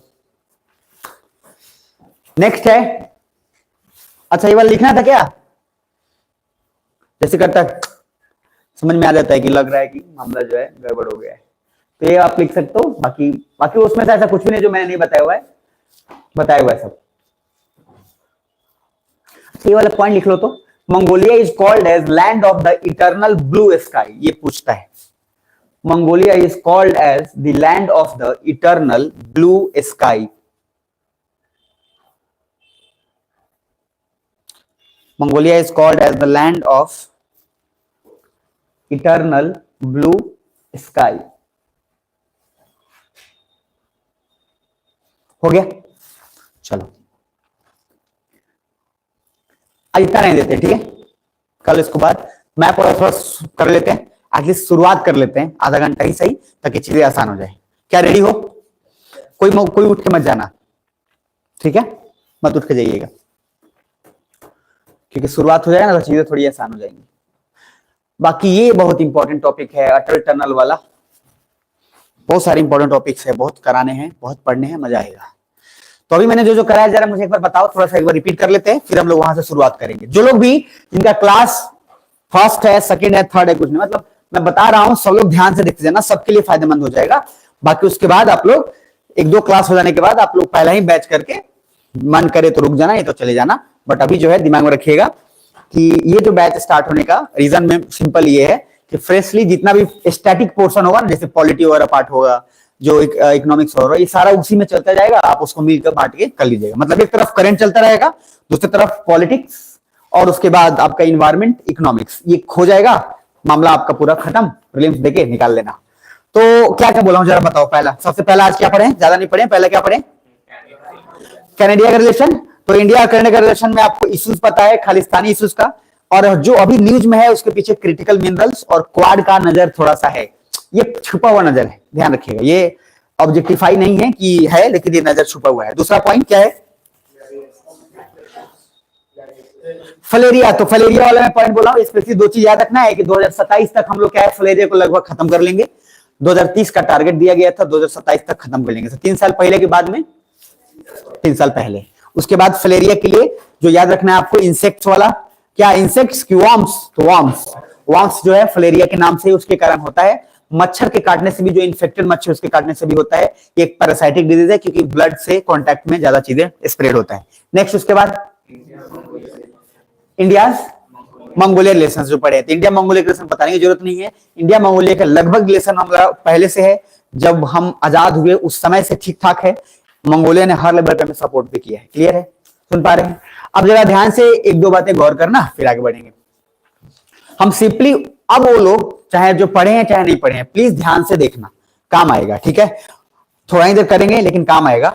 अब उसके लिए आपको मैं देखता हूं ट्राई करके क्या है। तो पहले एक पेज फ्रेश निकाल लो सभी लोग, जिनका अगर शुरुआत में है, ताकि उनको एक आइडिया मिल जाए कि मैं कैसे कराने वाला हूं। उसके बाद हम लोग आगे बढ़ेंगे। ठीक है जी।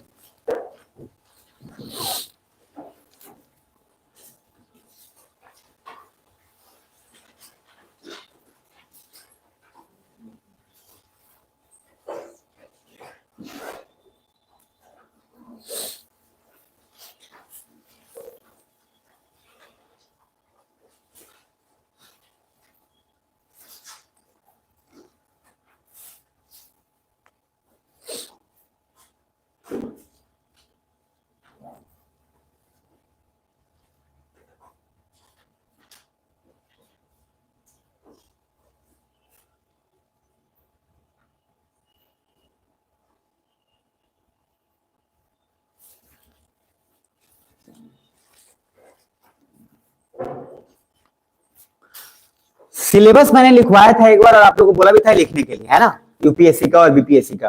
क्लासरूम में भी लिखा हुआ ही हर जगह, है ना। तो मैं मान के चलता हूँ कि सिलेबस आपको याद होगा ही, है ना। तो पूछ लेते हैं कौन कौन। रुको, अच्छा रुक जाओ बस 2 दिन और, सारा मुंह निकाल दो।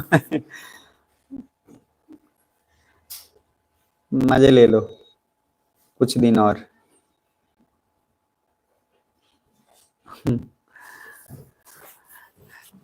ये ना, ये बैठा रहता है अभी, जैसे कुछ होगा इधर सीधे से बोल देगा यार वो है। ठीक है, उसके बाद जैसे कुछ फिर पीछे से भी होगा, फिर ऐसे जब आगे वाला नहीं, अगर आगे वाले को मारा तो आगे वाला तो ध्यान देकर कि देख रहा है सामने से ही, तो आगे वाला नहीं पलटेगा, तो पीछे वाला ऐसे घूमेगा, उसके बाद उसको बोल देगा। और उसके बाद ये बोलता खुद को ही है लेकिन पीछे वाले को बोल देगा, फिर पीछे वाला अपने जो मतलब ठीक है करते रहो क्या दे। लेकिन धीरे रखना की आदत ना बने, कहीं लवासना में ऐसे आदत बन जाएगा तो फिर दिक्कत हो जाएगा। एक लवासना में जैसे कुछ बोल रहा है सामने से बोलो अब जैसे ही बोला इस तरीके तो काम जो है बेकार हो जाएगा। हैबिट बन जाता है कभी कभी। ठीक है, तो थोड़ा ध्यान रखना, हैबिट ना बने, कोशिश करने के समय पढ़ लो। बाकी मन में बहुत सारी चीजें आती हैं, स्पेशली क्लास में सबसे ज्यादा हंसी आता है ना। क्लास में सबसे ज्यादा हंसी आता है।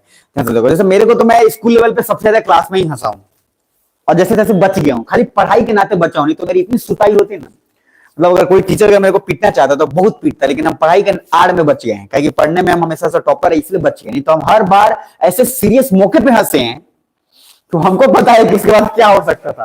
टीचर एकदम सीरियस है, पूरा क्लास सीरियस चल रहा है और उसमें हंसी कंट्रोल ही नहीं हो रहा है, और उस समय टीचर बोलते ओ इतना अच्छा जोक मैं सुना रहा हूं, तुम भी बताओ हम जोक क्या सुना रहे हैं, मतलब इस तरीके का कांड होता था। लेकिन बच गया। तो मुझे लगता है कि बिहार का एक बड़ा अच्छा पॉलिसी है कि पढ़ने में ठीक रहोगे ना तो सब इज्जत देता है। समझ में आ रहा है? यूके यूएस में कोई वैल्यू नहीं मिलता है, गलती किए सुता ही होगा कस के। लेकिन यह बिहार में जो है, अगर कस के आप पढ़ने में ठीक है तो आपका 1000 गलती माफ कर दिया जाता है। आप पढ़ने में बेकार है, बाकी सब चीज में ठीक है तब भी सुता ही होगा कस के। तो इसलिए थोड़ा ध्यान रखिएगा। चलिए, तो हम एक बार क्या माइंड थोड़ा सा इधर ले आते हैं, और सबको मैं थोड़ा थोड़ा जो बेसिक सा चीज है आराम से क्लियरली ऑनेस्टली बताते चल जाता हूं। इसके बाद जो भी बच्चे आएंगे जैसे आएंगे समझ लेना थोड़ा सा पार्ट, उसके बाद हम लोग चीजें को आसानी से अमल कर लेंगे। देखो, मैं सब्जेक्ट्स के नाम एक बार फिर रिपीट कर रहा हूं तो आपके लिए चीजें थोड़ा और आसान हो ही जाएगा, नहीं आसान होने का सवाल ही पैदा नहीं होता है। मैं जितना भी सब्जेक्ट्स आपको पहले सुन लेना ध्यान से, जो भी अगर न्यू है आप लोग थोड़ा सा सीरियसली देखते जाना, बाकी जो आएंगे न्यू 6 तारीख के बाद से बहुत बच्चे जो है ऑलरेडी बोल के 6 तारीख के बाद आएंगे। पता नहीं लोग घूमने गए चले गए थे दिल्ली वगैरह, तो कुछ लोग अभी इंतजार में, तो थोड़ा ध्यान में रखिएगा कि जो मैं बोलने जा रहा हूं उसके लिए फ्रेश कॉपी निकाल के रख लीजिएगा। सब्जेक्ट्स का नाम हर कोई लिख लीजिएगा एक बार, और आप जानते हैं तब भी नहीं जानते हैं तब भी, थोड़ा चीजें आसान रहेगा और इन्वॉल्वमेंट बढ़ता रहेगा। पहले ईमानदारी से बता देता हूं, सुन लो। देखो भैया, मेहनत तो बहुत लगेगा इसमें, बिना मेहनत तो क्या ही हुआ है। मेहनत मेरा जितना ज्यादा है उससे कम मेहनत आपको करना है, एकदम ईमानदारी से, मेरे से कम आपको लगे, गारंटी। लेकिन जितना बोलूंगा उतना करना है। अब जैसे देखो क्या है, पॉलिटी पढ़ा दिया आपको, रिवीजन आपको करना है। अब रिवीजन नहीं करोगे तो फिर वहां पे दिक्कत हो जाती है। सब्जेक्ट्स जितने सारे हैं ना, हर सब्जेक्ट्स के बारे में एक आइडिया आपको होना जरूरी है, नेसेसरी है, चाहे बीपीएससी के लिए एग्जाम दो चाहे यूपीएससी के लिए।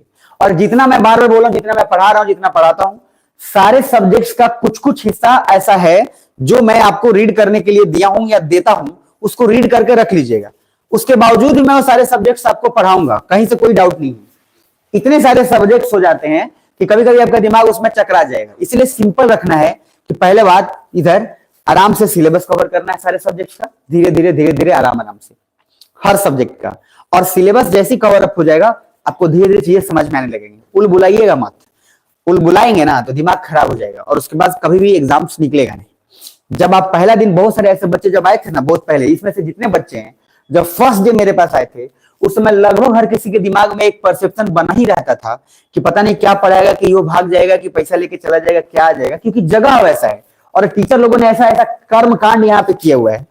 अब भाई 100 आदमी अगर गलत है तो ये बिल्कुल भी जरूरी नहीं है कि 101वां आदमी वैसा ही होगा।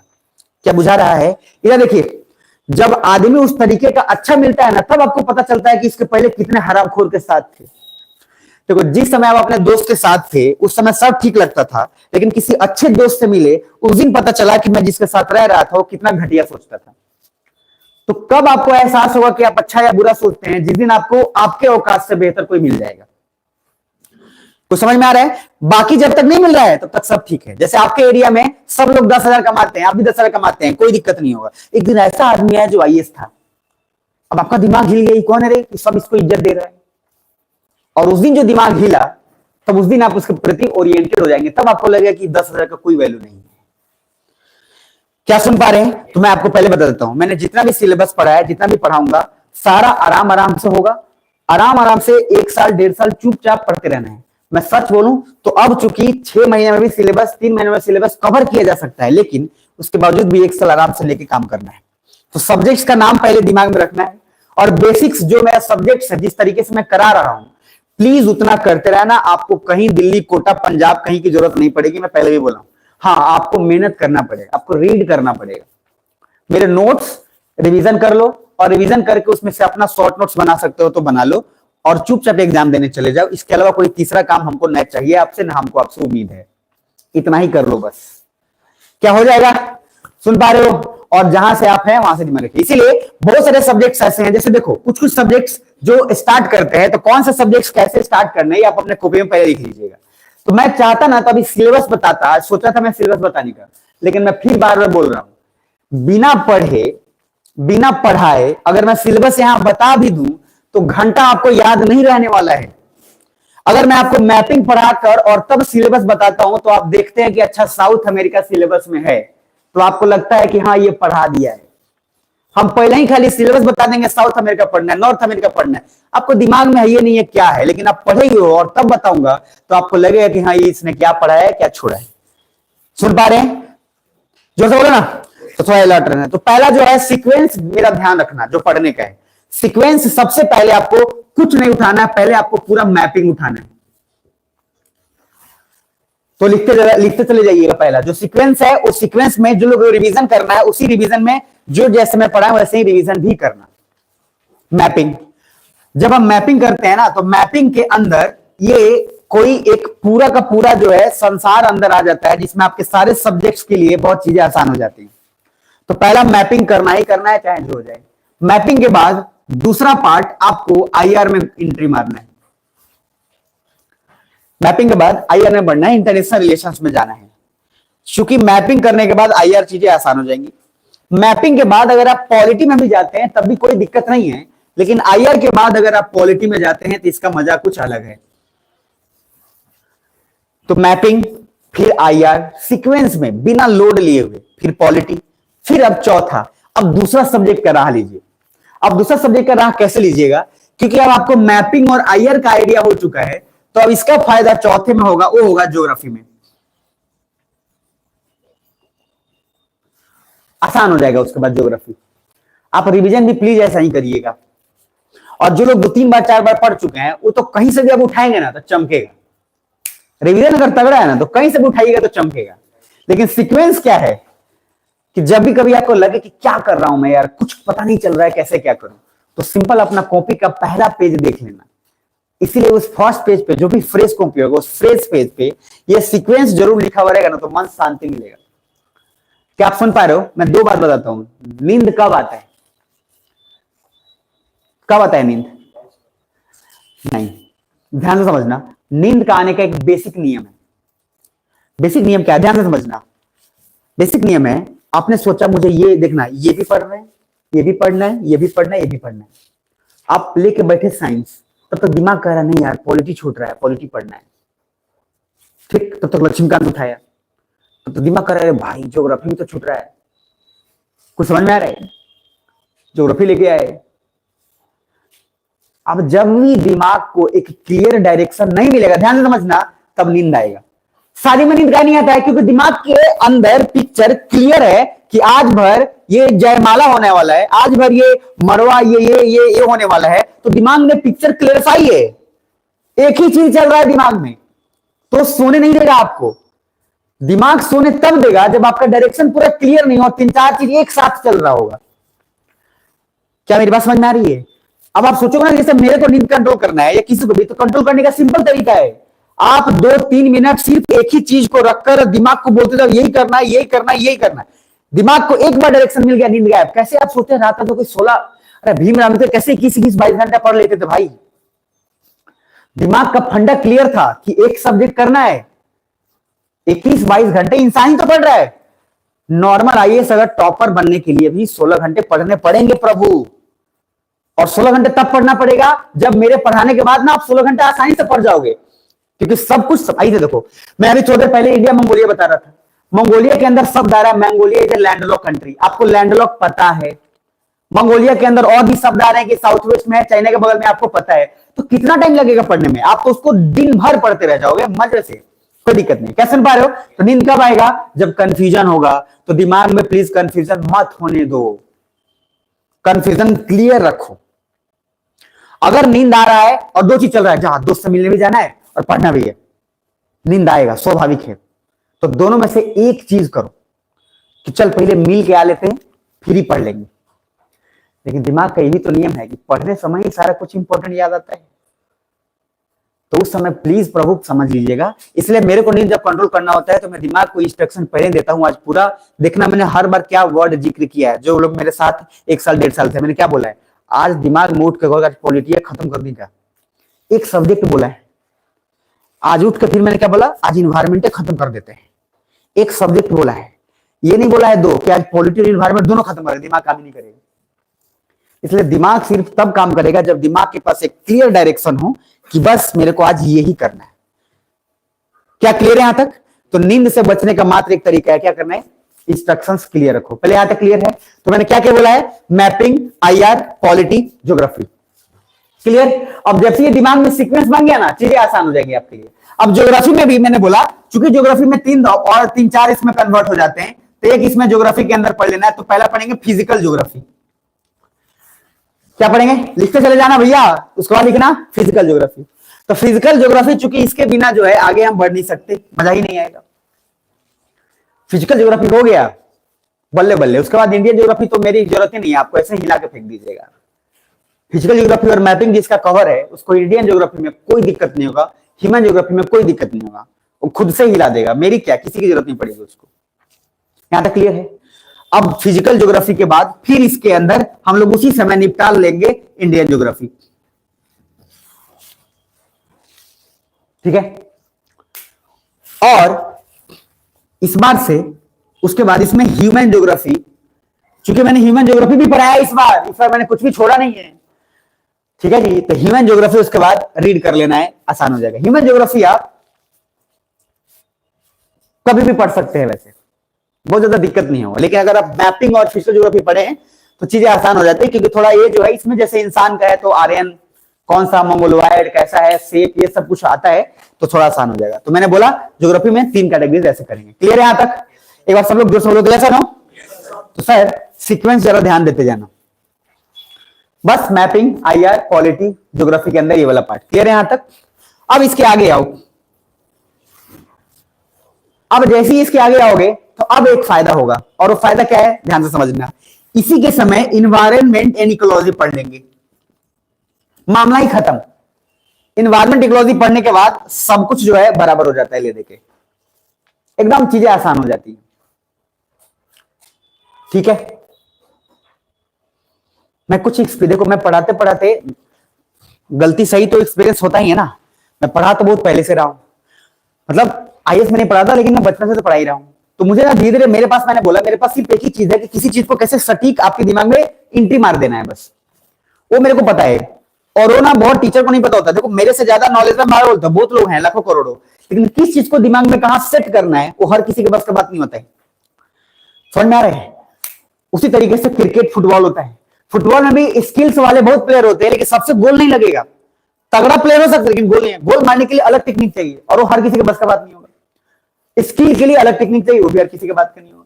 तो लॉजिक क्या है कि आप कितने भी स्ट्रांग है, कितने भी कुछ है, एग्जाम क्रैक करने के लिए भी ना एक तरीका चाहिए होता है।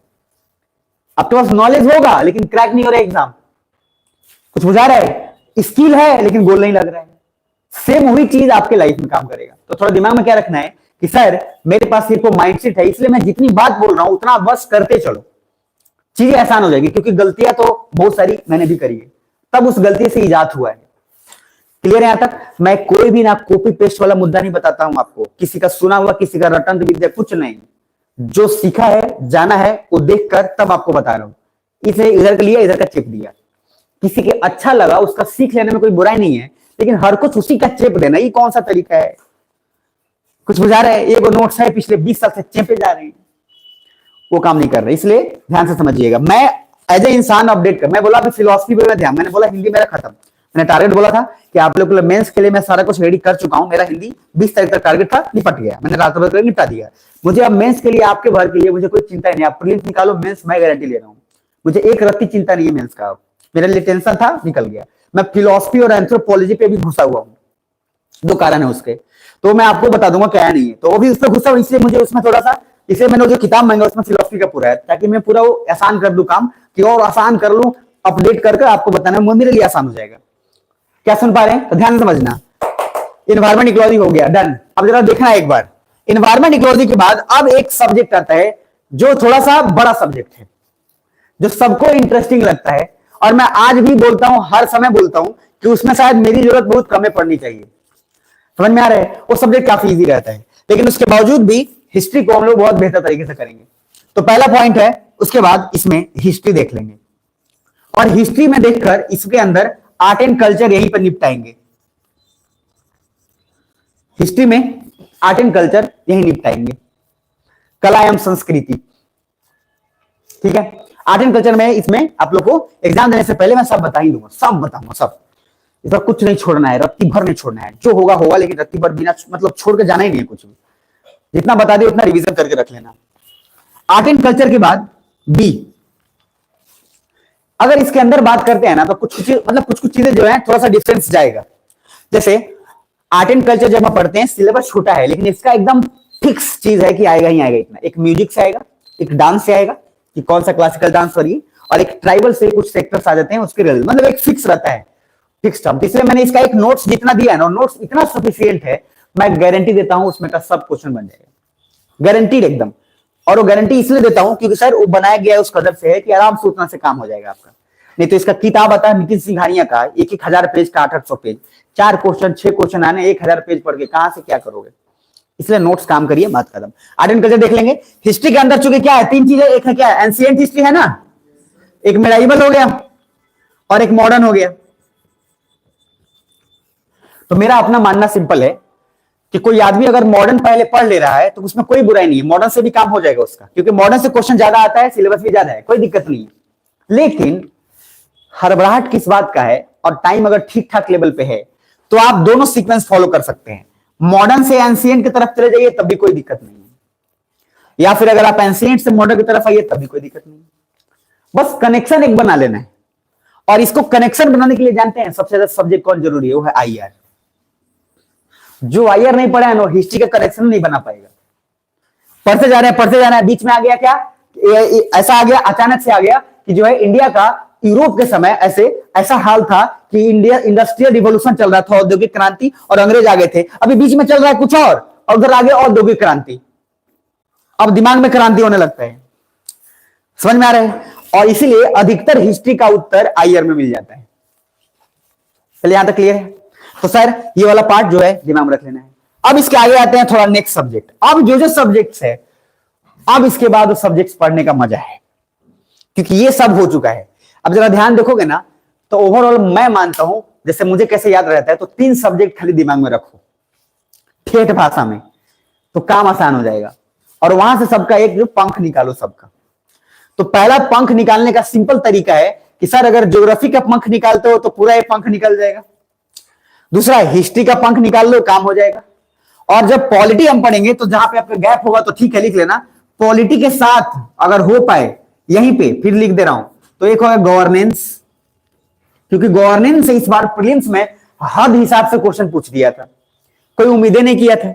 गवर्नेंस आज से पहले बिल्कुल मेंस का टॉपिक हुआ करता था, खाली मेंस में आता था, लेकिन 2023 में पूरा एकदम उलट पुलट मार दिया और गवर्नेंस से ठीक ठाक मात्रा में क्वेश्चन पूछ दिया गया। तो अधिकतर लोग का हिसाब किताब बराबर हो गया, तो इसीलिए रिस्क नहीं लेंगे हम। तो आप पॉलिटी के साथ गवर्नेंस पढ़ सकते हैं, और यहीं पे पढ़ाऊं या नहीं पढ़ाऊं जो है कॉन्स्टिट्यूशन, यहीं पे कॉन्स्टिट्यूशन एक सेपरेटली पढ़ सकते हैं, गवर्नेंस और इंडियन कॉन्स्टिट्यूशन यहां निपटा लेंगे। क्लियर है। अब उसके बाद इन्वायरमेंट इकोलॉजी, ये जो सब्जेक्ट है, ये पूरा का पूरा सब्जेक्ट तभी मजा आएगा पढ़ने में जब आपका ज्योग्राफी क्लियर हो, नहीं तो मजे नहीं आएगा। क्योंकि अधिकतर पूरा का पूरा जो है ना, बाकी इन्वायरमेंट इकोलॉजी सब ज्योग्राफी पे डिपेंडेंट है। नेशनल पार्क पूछ रहे हैं कि कहां है क्या नहीं है, तो क्या फर्क पड़ता है, आपको बस पता ना चाहिए कि राजस्थान में कौन सा नेशनल पार्क है। तो उसमें मैं कितना भी कुछ करूंगा तो कुछ फर्क नहीं पड़ेगा, मैं ट्रिक बता दूंगा कि हाँ ये जो है ट्रिक जो बताता हूं वो ट्रिक बता दूंगा, काम आसान हो जाएगा। लेकिन आप अगर ये पढ़े हैं फिजिकल ज्योग्राफी, तो आप आईडी, अब जैसे पूछा कि सर टाइगर मिलेगा कि नहीं उस नेशनल पार्क में, और आपको याद नहीं है, तो आप वहां का क्लाइमेट देखो कि यार लद्दाख में टाइगर कहां से मिलेगा, इतना ठंड में जिंदे नहीं रहेगा वो। कुछ समझ में आ रहा है। तो आपको क्लाइमेट अगर दिमाग में है तो मामला निपटा दीजिएगा, क्वेश्चन बना लीजिएगा। क्लाइमेट अगर दिमाग में रिलेट नहीं हुआ तो आपको आते हुए भी गलत कर दीजिएगा।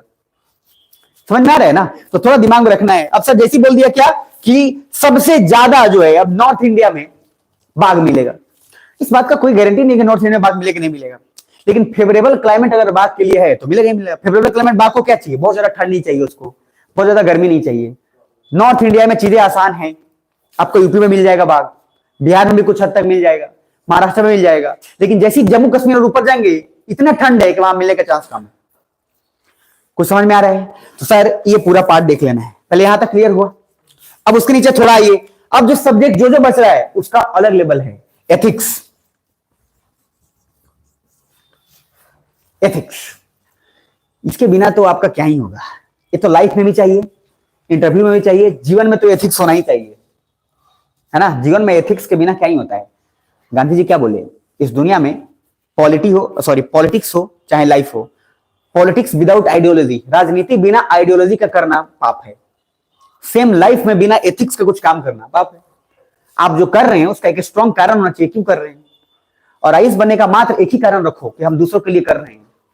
बहुत जल्दी आईएएस बन जाओगे, अपने लिए करोगे तो मर जाओगे, मेहनत नहीं होगा। जैसे मैं सोचता हूं कि मेरे से आपने उम्मीद किया है 10 लोगों ने कि ये बहुत अच्छा आदमी है, आपने मेरे से एक बार फोन कर बोला कि 50,000 रुपया सर दे दीजिए, हमको जरूरत है, मतलब भैया भाई बहन जो भी है।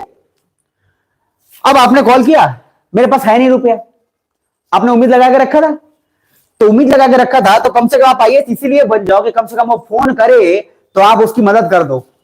अगर ये नेचर इस तरीके का है, मैं सच बता रहा हूं, इसलिए मनोज शर्मा ने बड़ा बात अच्छा बात बोला था कि हम लोग को लगा कि यार 3 अटेम्प्ट हो गया, अंतिम अटेम्प्ट है, निकल क्या नहीं रहा है भाई। 16-16 घंटे पढ़ रहे हैं दोनों जन, वो और उनकी वाइफ जो श्रद्धा, और ये दोनों रियल स्टोरी है भाई, हो ही नहीं रहा है।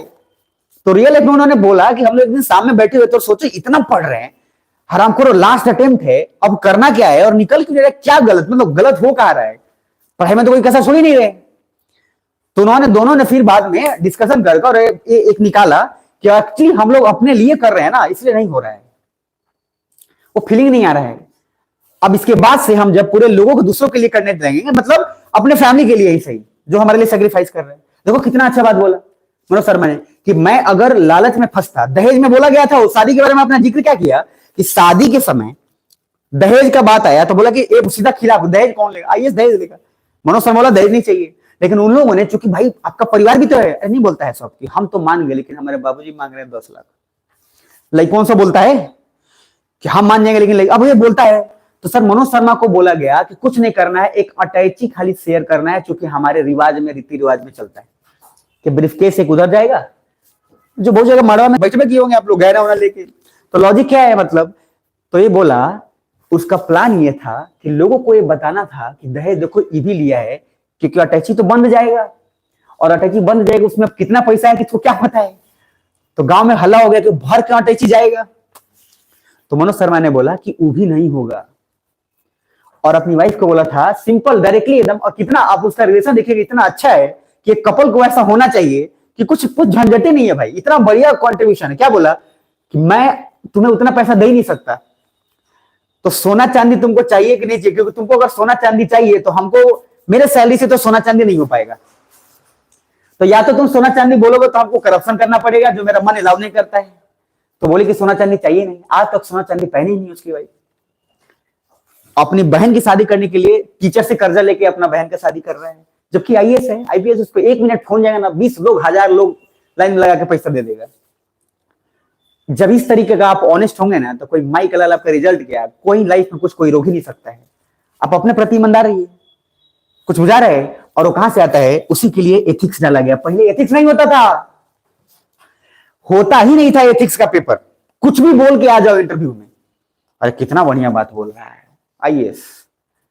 लेकिन जब से एथिक्स आया, बहुत किसी का बेड़ा गर्क किया है और बेड़ा पार भी किया है, क्योंकि जो अच्छा है उसको एथिक्स में ठीक ठाक नंबर मिल जाता है। तो एथिक्स यहां से हम देख लेंगे, चलिए यहां तक क्लियर है। अब जितना भी सब्जेक्ट है ना, आराम आराम से देखेंगे, कोई एकदम हड़बड़ाहट नहीं। दिल्ली में आप जाएंगे ना, फर्स्ट लेक्चर मैंने अटेंड किया है, मैं जानता हूं, मैं पूरे 2016 से ऑलरेडी मैंने बोला कि मैंने किया है। जाते 10 सीधा आता है, welcome to the class, 5 PM start. जाता मेरा पहला कॉपी मैं आपको दिखाऊंगा, जिस दिन आप लोग रिजल्ट उस दिन पहला कॉपी दिखाऊंगा, क्या लिखवाया था सब लोगों ने। हरामखोर एबीसीडी ना सिलेबस कुछ जिक्र नहीं किया, आया सीधा बोल रहा है या साइकोलॉजी, एक किताब है साइकोलॉजी ऑफ दिस, ये लेके रख लीजिएगा, now start with the psychology. खत्म भाई, तुम्हें पता तो चले कि क्या मिलेगा, एक माइंड मैप हो जाए। इसलिए मैंने समझा कि यहां से प्रभु नहीं है, ये कार्ड नहीं होगा, गया 2 लाख रुपया गया, मान के चलो निकल गया वो, और मिलेगा भी नहीं पैसा, कोई चांस नहीं है। अरे क्यों लेना है, कुछ लोग अब लेने के लिए, क्यों लेना भी क्यों है, तुम मुंह पे ही मार के आ जाओ।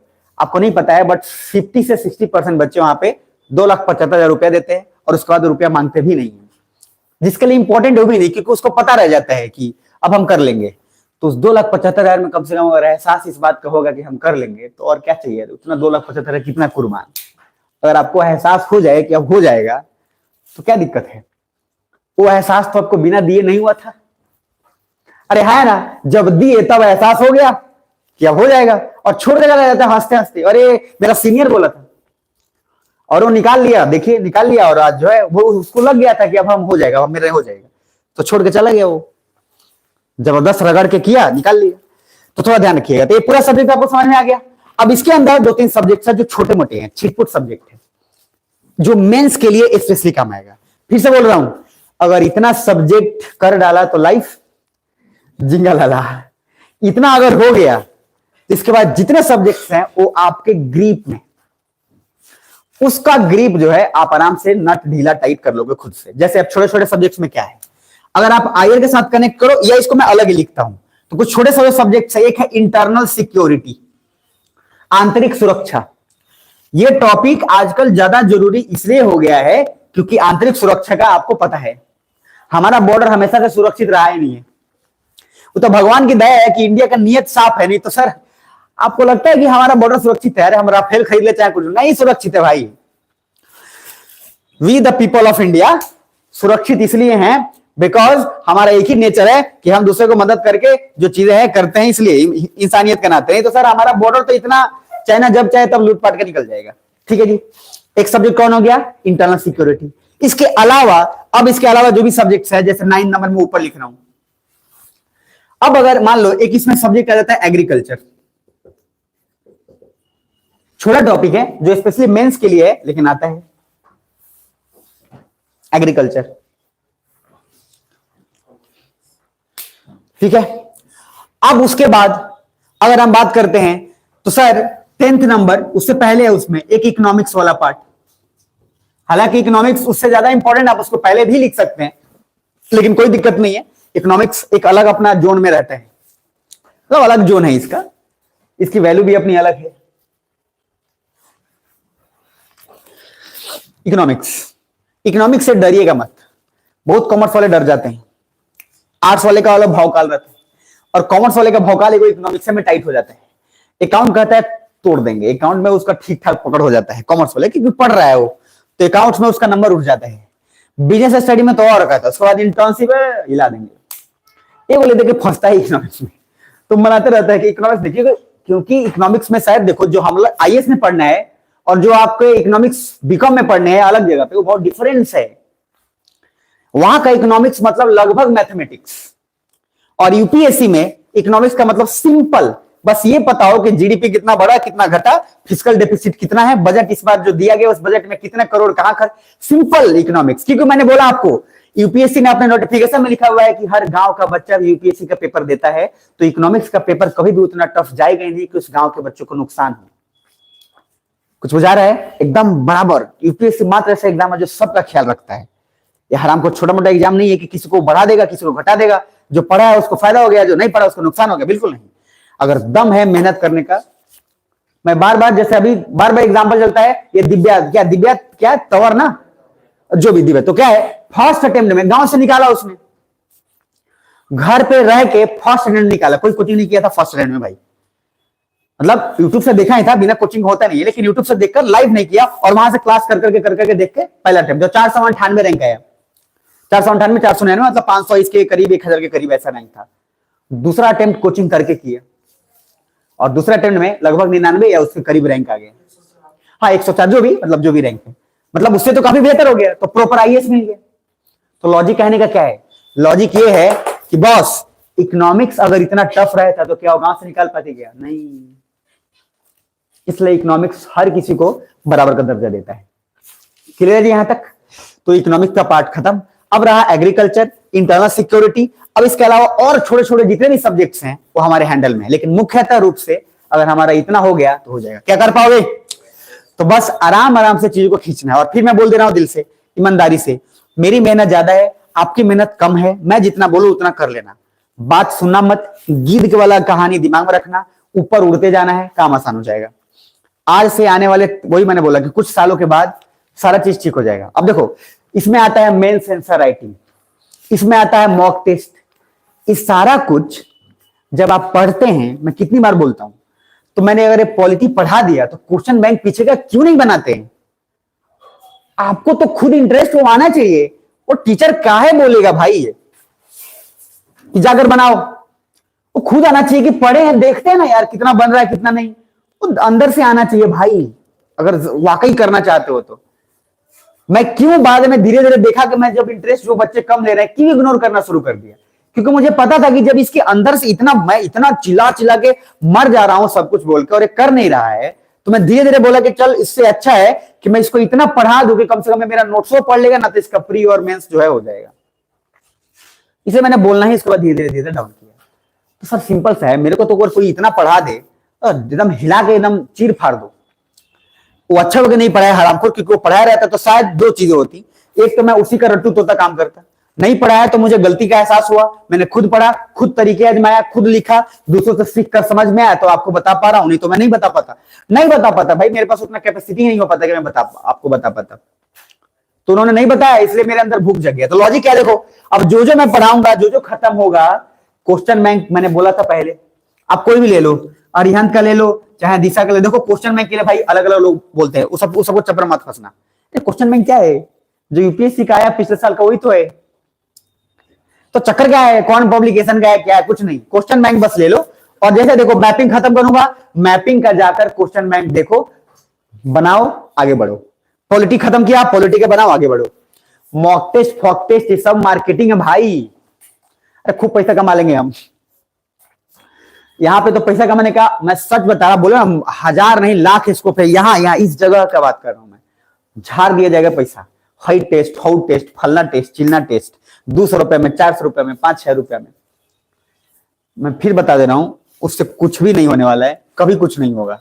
और आज से आने वाले ना 4-5 सालों के बाद जब आप आईएएस बन जाएंगे, सिलेक्शन होगा किसी कहीं पे भी होंगे, और जब आप याद कर रहे होंगे तो आपको दिमाग में आ रहा होगा कि कितना ईमानदार था कि ईमानदारी से काम कराया था। अगर नहीं वो दिमाग में रखिएगा तो इस बात का भी अफसोस होगा कि हराम को उसका बात नहीं माने थे। क्योंकि खूब पैसा यहां से कमाया जा सकता है भाई, खूब लूटा जा सकता है। इसलिए दिमाग में रखिएगा, ना मेरे पास कोई लाइबिलिटीज है ना कुछ है। बहुत को लगता कुछ नहीं है, मैं बोला कि जो मैं कर रहा हूं यहाँ पे उतना आप बस प्लीज कर लेना, काम आसान हो जाएगा। पहले यहां तक क्लियर है, सुन पा रहे हो? अब ये अगर रिवीजन कर लोगे तो काम। इसलिए हर टॉपिक के बाद क्वेश्चन बैंक बनाना आपकी जिम्मेदारी। मैं इस बार टेस्ट भी बना चुका हूं, टेस्ट भी रहूंगा, इस बार होगा, वो सारा कुछ होगा जो मैंने बोला है, सब हो रहा है, इस बार भी होगा। कुछ समझ में आया? तो बस हमें इतना सब्जेक्ट ग्रीक में करना है, 1 बाय 1 आराम से करेंगे। अपन शुरुआत करेंगे कहां से? मैपिंग से। क्लियर है? तो क्या थोड़ा आइडिया लगा कि हमको क्या क्या पढ़ना है? और एक आइडिया जब दिमाग में लग जाए तो धीरे धीरे मैं हर टॉपिक पढ़ाने के बाद अब इस बार थोड़ा मजे से और कवर करेंगे कि ये सिलेबस है, यहाँ है। इस बार साथ साथ मैं पावर पॉइंट बनाते जा रहा हूं। जैसे कि अगर मैं बात करूं ये मैपिंग का, तो मैपिंग के साथ, इसी के साथ मैं हर टॉपिक के साथ पिछले साल का क्वेश्चन बैंक डालता ही जा रहा हूं अब, कि काम थोड़ा ना अगर आप नहीं करो तो कम से कम हम ही कराते चल जाए। सुन पा रहे हो ध्यान से? तो थोड़ा दिमाग में रख लेना है, काम आसान हो जाएगा। क्लियर है जी?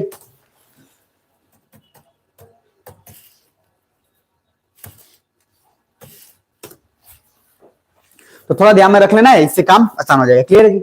अब जरा ध्यान से देखो। अब आते हैं अगर इस सिर्फ मैप का, तो जिनको मैप का थोड़ा पता है आज इतना ही रखते हैं। मैं थोड़ा बताने के बाद कंटिन्यू करके खत्म करूंगा, ठीक है ना? तो पहले हेडिंग डाल लो। सबसे पहले सब्जेक्ट सब कुछ हो गया क्लियर, पक्का ईमानदारी से। अब इसमें जो भी छोटा मोटा 1-2 सब्जेक्ट छूटेगा, नहीं छूटेगा, वो आराम से मैं फर्स्ट पेज अपना कॉपी का छोड़े रखना। जो भी कॉपी नया होगा, फ्रेश कॉपी, उस कॉपी में 2 पेज हमेशा छोड़ के, पहला पन्ना राम का, दूसरा पन्ना काम का, वो वाला चक्कर नहीं, मतलब काम के लिए 2 पेज पहला छोड़ दीजिएगा। नहीं तो पहले होता था पहला पन्ना राम का, दूसरा पन्ना काम का, ऐसा ही बोलते थे ना। चलिए, तो अब हम कहानी को बढ़ाते हैं धीरे धीरे आगे और जीवन का आनंद लेंगे, मजा आएगा। अब एटलस का जरूरत आपको पड़ेगा, तो जिसको एटलस का जरूरत पड़े ले लो, नहीं तो यहाँ पे तो सब रहेगा ही रहेगा। तो अब मेरे लिए आसान बात है कि हमको एटलस सब आपको दिखाना नहीं पड़ेगा। भाई देखा, आपको जरूरत नहीं है, आप सीधा यहाँ देखो और मजे लो बस। और एक और इसका फायदा है, फायदा क्या है जानते हैं? फायदा है कि यहाँ से क्वेश्चन अब बनवाया जा सकता है। इसलिए मैंने सादा मैप का भी व्यवस्था किया है कि सादा मैप रहे, पढ़ा ले, ABCD दे ले, पूछ ले, और वहीं पर जो है सुताई शुरू हो जाए। समझ में आ रहे? तो चीजें अब आसान हो जाएंगी। पहले पूछना पड़ रखा हो, तो लॉजिक है कि अब यहाँ मिल जाएगा। तो चलिए, क्या रेडी हो? एक बार दम लाके बोल दो, 5 मिनट और करेंगे, बाकी कल से फ्रेश स्टार्ट रहेगा। क्लियर है जी सभी लोग? तो एक बार जोर से दम लाके बोलो, हाथ निकाल के, यस यस दोनों। तो थोड़ा ध्यान में रखिए, पहला पॉइंट सबसे पहला देखो, मैपिंग का जो स्ट्रक्चर है सिर्फ वो देख लो, ताकि हम कल से इसको बता पाए। अगर वर्ल्ड मैप का देखोगे सीन ना, तो आपके मैप पे हर जगह मिल ही जाएगा। जिनको बता चुका हूं ठीक है, जिनको नहीं बता चुका हूं, शुरुआत से कर रहा हूं, तो समझ लो। पहला देखो, अगर कॉन्टिनेंट की बात करते हैं, कॉन्टिनेंट, तो कॉन्टिनेंट का मतलब क्या होता है? महाद्वीप। इसका छोटा वाला भाई है आइलैंड। आइसलैंड नहीं है, क्या है? आइलैंड। आइलैंड मतलब क्या है? द्वीप। तो देखो समझो, आइलैंड का सिंपल मीनिंग है, अगर जैसे मान लो ये ऑस्ट्रेलिया दिख रहा है, तो ऐसा एरिया जिसके चारों तरफ पानी ही घिरा हुआ हो, तो क्या है? आइलैंड है कि कॉन्टिनेंट है? दोनों है। हाँ, तो ध्यान से पहले समझो, द्वीप का मतलब क्या है? एक छोटा सा एरिया जिसके चारों तरफ क्या हो? पानी हो। समझना ध्यान से, छोटा सा एरिया, अभी बड़ा सा एरिया क्या है समझना नहीं, बस अभी समझना। एक छोटा सा एरिया है जिसके चारों तरफ क्या है? पानी है, क्या होगा? आइलैंड। इसको बोल रहे हैं द्वीप। जब यही एरिया बहुत बड़ा हो जाए तो हो जाएगा महाद्वीप। लेकिन चारों तरफ पानी से होगा कि चारों तरफ टमाटर से होगा? क्लियर है? तो सर ये जो एरिया दिख रहा है आपको, वो एरिया डिसाइड किया जाता है 2 तरीके से। एक पॉपुलेशन के बेसिस पे, पॉपुलेशन कितना है उस जगह का, उसके अकॉर्डिंग डिसाइड होता है। मान के चलो एरिया छोटा ही है लेकिन पॉपुलेशन बहुत ज्यादा है, तब भी हम उसको कॉन्टिनेंट का दर्जा दे सकते हैं, जैसे ऑस्ट्रेलिया। कुछ बुझा रहा है? कहने का मतलब क्या है, ध्यान से समझना। एक छोटा सा एरिया चारों तरफ पानी से घिरा हो, और उसको आइलैंड बोल रहे हैं। द्वीप, महा हो गया तो महाद्वीप हो गया। अब महाद्वीप जो है कॉन्टिनेंट के लिए टेक्निक्स है, बार बार मैं क्या बोला जा रहा, तो 4A प्लस ई नासा।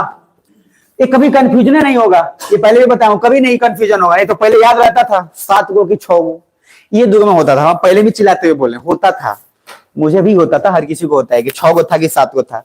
आपको जानकर हैरानी होगी, आज भी बहुत लोगों को पता नहीं है कि महाद्वीप क्या होता है। हम कौन से महाद्वीप पे रहते भी नहीं पता है। अरे बहुत लोगों को नहीं पता है भाई, उनका हो सकता है डिपार्टमेंट कुछ अलग हो। अब मान लीजिए IT सेक्टर वाला है जो शुरुआत से खाली BCA MCA किया है, DCA PCA, समझ में आ रहा है। BCA जानते हैं ना, बाप के कैश पे ऐस।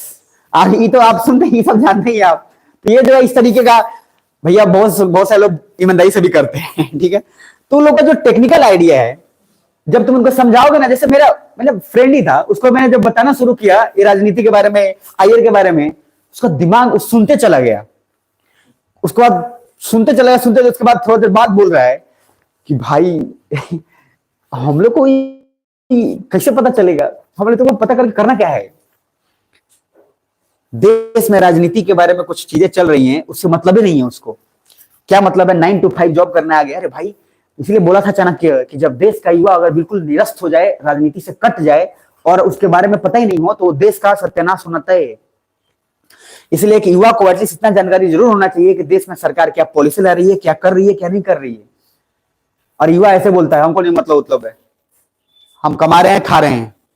ऐसे दिमाग मत रखिएगा। इसका क्या तरीका है, नॉलेज लीजिए। नॉलेज लेने का तरीका क्या है, मेरे पास आइए, नहीं तो जहां से मिलता है वहां से ले लो। मतलब यहाँ पे जब आ सकते हो यहाँ आ जाओ, नहीं तो कहीं भी नॉलेज लो। नॉलेज तो भरा हुआ है। तो नॉलेज क्या है, देखो, इसलिए जो लोग अगर नहीं कोचिंग करना चाहते हैं, नहीं पढ़ना चाहते हैं, उनके लिए एक राय है, सिंपल राय ये है कि सबसे पहले कुछ मत करो, एक एटलस खरीद के रख लो। जो स्कूल में होगा झाड़ उड़ कर देख लेना, होगा ही, क्योंकि उसका इस्तेमाल वहां पे भी नहीं हुआ था। सबसे नया किताब वही था जो अंतिम तक था, समझ में आ रहा है, एटलस वाला जो भी है होगा, तो वो पढ़ लो। और एटलस के बाद थोड़ा थोड़ा धीरे धीरे जानकारी जो है न्यूज़पेपर का ले लो। और नहीं तो मेरा कुछ नहीं करे तो मेरा क्लास जल्दी देखो, काम आसान हो जाएगा। कुछ समझ में आ रहा है? अब आओ इधर। तो 7 कॉन्टिनेंट कितना हो गया, 4A प्लस ई नासा। तो 4A प्लीज समझना सब लोग, A फॉर एशिया। अब एशिया जब बोले ना, तो इसमें इंडिया कौन सा कॉन्टिनेंट का हिस्सा है, एशिया का, तो ये वाला पार्ट हो गया एशिया का। दूसरा आओ, ई छोड़ो, एक ए, दूसरा ए, अफ्रीका, तो ये वाला हिस्सा किसका हो गया, अफ्रीका का। अब मुझे एटलस रहता तो मैं एटलस से बताना पड़ता था, प्रभु उठाओ हाथ, थोड़ा देर हाथ दुखाता रहता था, फिर उसके बाद नीचे करो तो फिर उठाओ। अब उसमें क्या है, अभी थोड़ा चीजें थोड़ा इजी है, उसमें बहुत मतलब पेन होता था, वो मैं जानता हूं, खैर कोई बात नहीं। तो क्या हो गया, ये अफ्रीका, तो एक एशिया हो गया। अच्छा समझ में आ रहा है आपको, एक एशिया, दूसरा क्या हो गया, अफ्रीका। तीसरा ए फॉर क्या हो गया, इधर अंटार्कटिका, नीचे देखो ये अंटार्कटिका। इस बार अंटार्कटिका में करवाऊंगा बहुत अच्छे से। अंटार्कटिका में मैंने कुछ डिटेल दिया था, इस बार डिटेल बढ़ जाएगा अंटार्कटिका का। अब इसका डिटेल बढ़ने के कारण है क्योंकि यहाँ पे मेल्टिंग और ऐसा बहुत कुछ शुरू हो चुका है, तो थोड़ा इसका देखेंगे। 2027 तक वहां भी कुछ टारगेट था। अंटार्कटिका। चौथा ए फॉर हो गया ऑस्ट्रेलिया, तो 4 गो हो गया ए। यहाँ पे ई फॉर क्या हो गया, यूरोप। ये जो ऊपर वाला हिस्सा दिख रहा है आपको, सॉरी, ये जो देखो, ये पूरा जो एरिया है, ये वाला अभी समझना, यूरोप वाला, ठीक है। और उसके बाद है एन ए मतलब क्या है, नॉर्थ अमेरिका, और ए से मतलब हो गया साउथ अमेरिका। टोटल कितना हो गए, 7। तो 7 का टेक्निक क्या है, 4A प्लस ई नासा, 4A प्लस ई नासा, 4A प्लस ई नासा, बात खत्म। टोटल कॉन्टिनेंट हो गए 7। अब इसमें सबसे ज्यादा जरूरी होता है ओशन वाला पार्ट, तो ओशन के लिए थोड़ा सा ध्यान से समझ लो तो काम आसान हो जाएगा। ये देखो, ये दिख रहा है आपको अटलांटिक, तो अटलांटिक के लिए बस यहां समझो, यहां पे आपने बोरिंग लगा रखा है, गांव में पानी पटाना है, तो पूरा का पूरा बोरिंग से पानी निकला ऐसे, पूरा ऐसे आ रहा है, तो ये कुछ शेप बन रहा है, ये शेप है एस। कौन सा शेप बन रहा है, एस। तो अटलांटिक ओशन का शेप क्या हो गया, एस। क्लियर है यहां तक। दूसरा, अब अटलांटिक का शेप अगर एस हो गया, तो यहां पे आना इंडियन वाला, तो इंडियन वाला का पानी देखना, ये ऐसे है, ऐसे ऐसे जा रहे हैं, यानी कि ये ऐसे बन रहा है। कौन बन रहा है शेप, एम। तो इंडियन ओशन मतलब सनी देओल ओशन जो स्पेशली पॉपुलर है, तो सनी देओल ओशन कौन सा शेप हो गया, एम। अटलांटिक कौन सा, एस। इंडियन कौन सा, एम। अब जरा आओ पैसिफिक, ये रहा पैसिफिक, इधर भी है पैसिफिक, इधर भी है। तो पैसिफिक का ये कुछ ऐसा ये बन रहा है, ये कुछ वैसा ये बन रहा है, तो ग्लोब पे दोनों को मिला दोगे तो कौन सा शेप बनेगा, ओ। तो पैसिफिक यानी कि प्रशांत महासागर का शेप कौन सा हो गया, ओ। अब प्रशांत महासागर यहां तक क्लियर। अब बच गया, इधर ध्यान से देखो, एक बच गया ऊपर में आर्कटिक ओशन दिख रहा है, तो आर्कटिक यहाँ पे आर्क बन रहा है, ये आर्कटिक ओशन हो गया। और एक नीचे इसमें मिलेगा सदर्न ओशन, सादा ओशन। तो सादा ओशन कोई सेफ ही नहीं है। टोटल कितने ओशन हो गए? 5 पॉइंट कॉपी में लिख लेना। सबसे पहला पॉइंट लिख लो, ध्यान से दिमाग में रख लो। पहला 4A प्लस हिनासा लिख लो तेजी में। दूसरा लिख लेना टोटल ओशन हो गए 5। अब 5 ओशन में मैं पूछूंगा एस शेप किसका था? तो एस शेप किसका था? अटलांटिक का हो गया। ओ किसका हो गया? पैसिफिक का। और एम किसका हो गया? इंडियन का। यहां तक क्लियर है? उसके बाद सदर्न का सादा, आर्कटिक का आर्क। बस यहीं तक डिटेल रखेंगे। कल से उसके बाद हम साउथ अमेरिका स्टार्ट आराम से करेंगे। क्लियर है जी? तो जिसका जिसका मैप छूटा है, चाहे नहीं छूटा है, या जो भी कुछ है, मन करे नहीं करे, जो लोग भी है जो पढ़ना चाहते हैं भाई कवर अप कर लेना, अपना अपना मिला भी लेना ताकि काम आसान हो जाए। ठीक है जी? इतना दिमाग में रख लीजिएगा। तो आज के लिए जो सब्जेक्ट बताया हूं, सब्जेक्ट उसी हिसाब से रिवीजन कर लीजिएगा। और ये जो मैंने मैपिंग वाला पार्ट शुरुआत किया है ये कर लेंगे। इस मैपिंग के जस्ट बाद हम लोग सीधा आएंगे आईआर पे या फिर पॉलिटी पे। क्लियर है जी? तो जनरली चांस ज्यादा है कि मैं पॉलिटी पे आऊंगा। क्लियर है? पॉलिटी से शुरुआत कर फिर मामला हम लोग फिजिकल ज्योग्राफी से होते हुए इकोनॉमिक्स और उस पर बढ़ेंगे। जैसा जैसा टाइम मिलेगा बताते जाऊंगा मैं। क्लियर है यहां तक? तो प्लीज इतना दिमाग में रख लीजिएगा। बाकी हम लोग साउथ अमेरिका कल से कंटिन्यू करेंगे और कल से उसका मामला आगे बढ़ाएंगे। क्लियर है? चलो तो कल मिलते हैं, कल कंटिन्यू करते हैं।